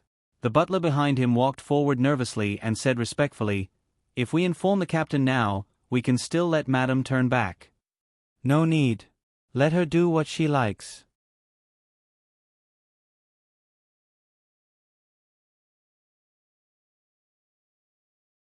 Chapter 347. Lonjiang City International Airport. When Yi Huanyan and the others got off the plane, it was already 2 in the morning. They had always done a good job of keeping secrets, but for safety reasons, they still took the security passage. After coming out of the airport, the extended white Bentley stopped in front of them. 4 men in suits stood in 2 rows and bowed in Guan Nai's direction. "Madam, sir said that you can film, but we have to protect you on your trip." "What about my friends?" Guan Nai seemed to have expected this. She glanced at the 4 big men through her sunglasses. "Sir said that except for Mr. Ling, everyone can get in the car and leave together." Hearing this, the group of people had different expressions. Zhang Rou and Su Nianhua were the least willing to get involved in this. They carried their daughter who was already asleep and waved their hands. They hurriedly left the scene and said, "No need, our car is here. We'll leave first." Yi Huanyan had heard about the love story between Guan Nai and Ling Han in the castle, so she understood the fear of Guan Nai's family. After glancing at the SUV behind them, she looked at Ling Han mockingly. "I don't need it either. My car is here too." Gu Qi took the sleeping Naneo from Yi Huanyan and looked at Guan Nai and Ling Han respectfully. Then, he led Yi Huanyan into the car. Only Ling Han was left standing beside Guan Nai. He didn't know whether to leave or stay. Guan Nai took off her sunglasses and got into the car impatiently. She nagged as she walked. "Are you done yet? You're really haunting me. I need a car like yours. You're so stingy." After taking 2 steps, she looked back at Ling Han. "Why are you standing there?" He's joking with you. Get in the car. Someone behind her smiled meaningfully. No need, I have a car. Yi Huanyan had just gotten into the car and buckled her son into the child's seat when she heard the sound of glass being knocked on. She turned around and saw Ling Han's face outside the car window. He was less than 20 centimeters away and looked at her with a half smile. The car window rolled down slowly. Even if you can't get in Guan Nai's car, Pleasure won't have anyone to pick up the boss when she comes back, right? What if I say no? He placed his hand on the top of the car window and shrouded Yi Huanyan in his shadow, imperceptibly giving off a kind of oppressive force. Then you can take a taxi. Yi Huanyan's gaze looked past his waist and landed on the long queue. Calm. Before boarding the plane, she was still passionate in bed. Now, there was suddenly a woman as cold as ice and capricious as ice. In any case, he had seen all kinds of women before, and most of them were angry for the same reason. Thinking of what happened with Guan Nai just now, he curled his lips and revealed a smile. Could it be that you're jealous because of what happened between me and Guan Nai in the past? This smile was very annoying to Yi Huanyan. She raised her eyebrows. Why don't you explain? If I'm satisfied, I'll help you. Ling Han looked calm. Didn't you say that we're just sex partners? Do we need to care so much about sex partners? Even sex partners have times when they're curious. Why? Is it hard to talk about? Yi Huanyan looked at Gu Qi Drive. Wait a minute. Ling Han's eyes deepened. This woman was serious. Ling Han's face darkened and he coughed dryly. When I was studying in America, I went back to my high school to give a speech and met Guan Nai. She was in junior high and obsessed with shoujo manga. She pestered me and made me date her for a month. It was just child's play. That's it. That's it. Ling Han looked embarrassed as he glanced at the driver's seat. What happened when you broke up? Who suggested it? Of course it was. Ling Han frowned. That's not important. Open the door. Yi Huanyan looked down and took out 2 100 renminbi notes from her wallet. She handed them out of the car window and smiled. When I said I would help you, I meant to help you pay the taxi fare. In the end, the CEO of Pleasure, Ling Han, stood at the taxi waiting area of Lanjiang City International Airport with a livid face with the 200 renminbi that his new sex partner had given him. Gu Huanyan, you despicable woman. One afternoon a week later, at the opening ceremony of Remaining Life. The news of Guan Nai's return to China had been leaked by a lot of gossip reporters. However, most of the netizens were just following the crowd and didn't believe it. As a result, when Guan Nai appeared at the opening ceremony, all the reporters were dumbfounded. The invitation card didn't mention the male and female leads at all. Guan Nai and Su Nianhua appeared together on the stage of the opening ceremony, which became the climax of the opening ceremony. All the major media outlets reported at the same time. The number of reposts instantly exceeded 10,000, and in the blink of an eye, it exceeded 1 million. After half an hour, Weibo's server crashed several times. This effect was within Yi Huanyan's expectations. What she wanted was to launch the first round of publicity. When the shooting started, the publicity would be reduced, so as not to cause the audience's expectations to be too high and their imaginations to be too unrealistic. In addition, there were also guest performances by Shang Enren, the 2 best actresses of Pleasure on the same stage, the debut film of a domestic A-list celebrity, and so on. There was also the costume team of Zhuangyu Group and the styling team of Fengshang magazine. There were so many famous celebrities that it could be said to be the lineup of the century. The host spoke with confidence on the stage, while Yi Huanyan sat below the stage. Across the noisy crowd, she looked at her friend who she hadn't seen in 5 years. Now she was the chief editor of Fengshang.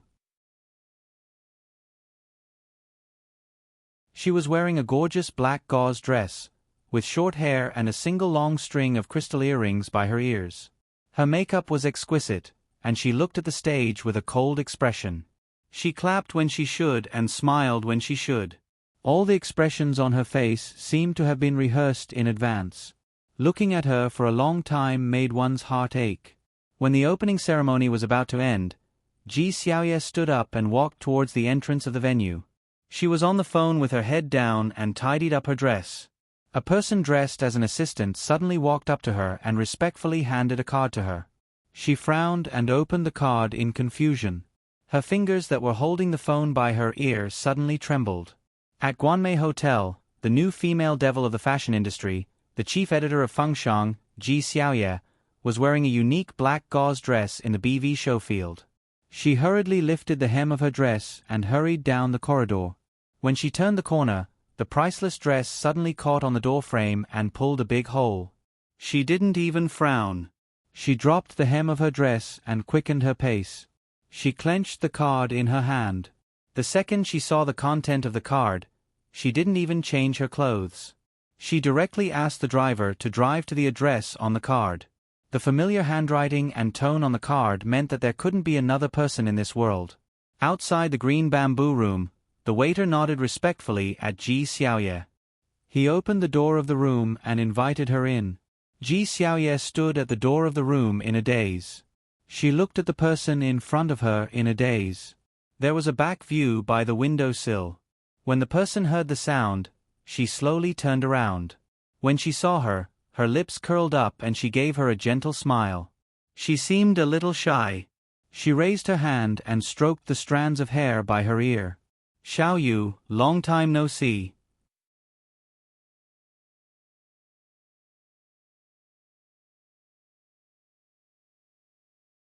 Chapter 348.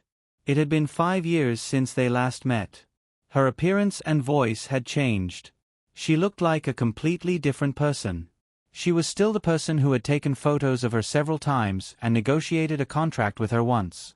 At this moment, she was standing in front of the window sill. Under the light, her eyes were curved as she sincerely and nervously called her Xiao Yu. Over the years, very few people had called her that. She had missed the days when she was the only one with her back then. As time passed and she had more and more friends around her, she realized that what she missed was the way she was when she was with her back then. Yen Yen. The person in her arms suddenly burst into tears. Yi Huanyan opened her arms and hung in the air for a few seconds. Finally, she landed on her back and gently patted her twice. "Just because of Xiao Yu, you believed that I was Yi Huanyan? Why didn't you listen to my explanation?" She cried even harder. "You're already in your 30s. Why are you still like this? Don't fashion demonesses like you value your makeup more than your life? To hell with the fashion demoness." The person in her arms raised her head with a choked sob and pinched her arm hard. It was so painful that Yi Huanyan burst into tears. She hurriedly shook off her hand. "It hurts so much. What are you doing? I want to see if I'm dreaming." Ji Xiaoye blinked and looked at her. Her eyeliner was all smudged and her eyes were crying like a panda. Yi Huanyan hugged her arm that was hurting from her pinch. "You could have just pinched yourself. If you pinch me, I'm the one who's hurting. How can I be sure that you're not dreaming?" "It's not a dream." Ji Xiaoye sniffled and gradually calmed down from her agitated emotions. "I know you're not dead." Back then, although Gu Xinian left the country in a hurry, she found a copy of the hospital's rescue report in the documents left behind by Gu Xinian. She kept this copy to this day. For the next 5 years, Gu Xinian avoided her. She couldn't find any news about Yi Huanyan, but she knew that as long as Gu Xinian was around, he would definitely keep Yi Huanyan alive. As long as Yi Huanyan was still alive, she would definitely contact him again. Thinking of this, Ji Xiaoye's expression changed. She tried to put on a strong front and said, "Where have you been all these years? It's been 5 years, and you haven't even called me or sent me a text message. It's as if you vanished from the face of the earth. I thought you had died because we couldn't save you. Have you ever considered me your best friend, Yi Huanyan?" Yi Huanyan waved her hand. "It's my fault. I was just thinking about my brother and you." I don't know why. Gu Xinian broke Ji Xiaoye's heart and hid from her for 5 years. Moreover, she had been acting like a nobody for the past 5 years. If she were to contact Ji Xiaoye like this, she was afraid that she wouldn't be able to hide it from Ling Han. But she couldn't tell the truth in front of her, right?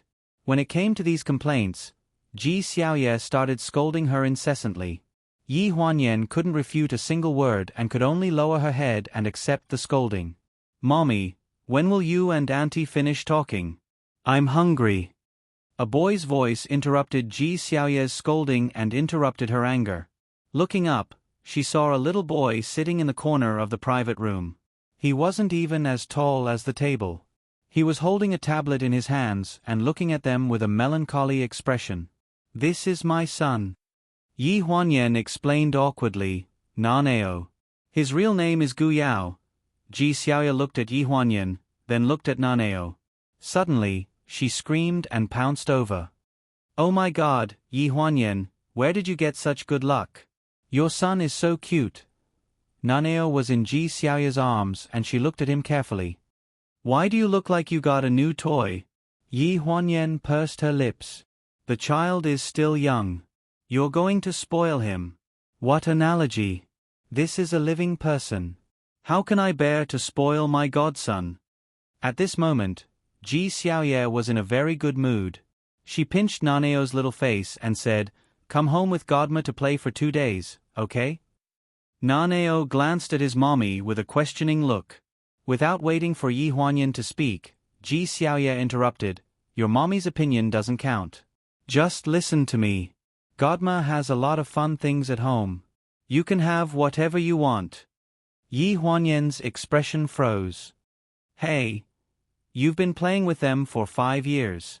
What's wrong with lending them to me for 2 days?" She still said that she didn't treat them as toys? Naneo covered his little face and explained seriously, "I'm not asking for my mommy's opinion. What I want to say is that if my mommy leaves me, I'm very worried that her life will be a mess.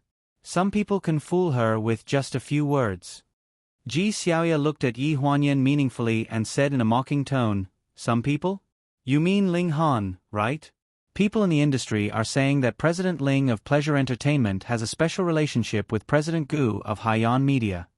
Yi Huanyan felt her face burning. Who was the one who spread the news? The two of them had only appeared in public a few times. Neither of them admitted to anything and they didn't live together. Ahem. Children are spouting nonsense. You believe them? Only children speak the truth. Isn't that right, Naneo? Naneo had always thought that his IQ and age were equal to adults. However, his mommy and the elders at home all treated him like a child. This made him sigh with regret that he was born at the wrong time. Now that he met Ji Xiaoye, he really regretted that he hadn't met her earlier. He looked at Ji Xiaoye seriously and nodded seriously. "Yes." Seeing her best friend and son high-fiving in front of her with a sympathetic look, Yi Huanyan suddenly felt like her son had grown up and said faintly, "Did the two of you find each other soulmates?" One was an old and childish child, while the other was a mature young man who pretended to be deep in thought. They got together. "For the sake of my adopted son, I will forgive you for not contacting me in the past 5 years. In addition, this meal is on you." Yi Huanyan didn't know whether to laugh or cry. Okay. It's on me. It's on me. You are the chief editor of Fengshang. You even want to bicker with me over a meal. Is it necessary? Why not? If Sister Su Mang hadn't retired early and helped me get the position, I wouldn't have been able to be the chief editor even if I worked for 10 years. There are so many things going on in Fengshang. You don't know it. I'd rather go back and be an assistant. Sister Su Mang has really screwed me over. 3 years ago, Su Mang announced that she would quit the magazine circle and travel around the world with her husband. She gave Fengshang, such a popular position, to her personal assistant who had only worked in Fengshang for 2 years. At that time, everyone supported the other major shareholder of the board of directors. If they voted collectively, Ji Xiaoye had no chance of winning. Ji Xiaoye might be confused about how she won in the end, but no one forced Yi Huanyan to know better in her heart why Gusinian specially came back to China 3 years ago. "By the way, my brother, can you not mention these things when you are happy?" Yi Huanyan was interrupted by Ji Xiaoye mercilessly before she could finish a sentence. It could be seen that she hadn't let it go at all these years. You're tuning in to the Narrate and Escape YouTube channel. Don't forget to subscribe and join us on this journey to catch the most captivating stories.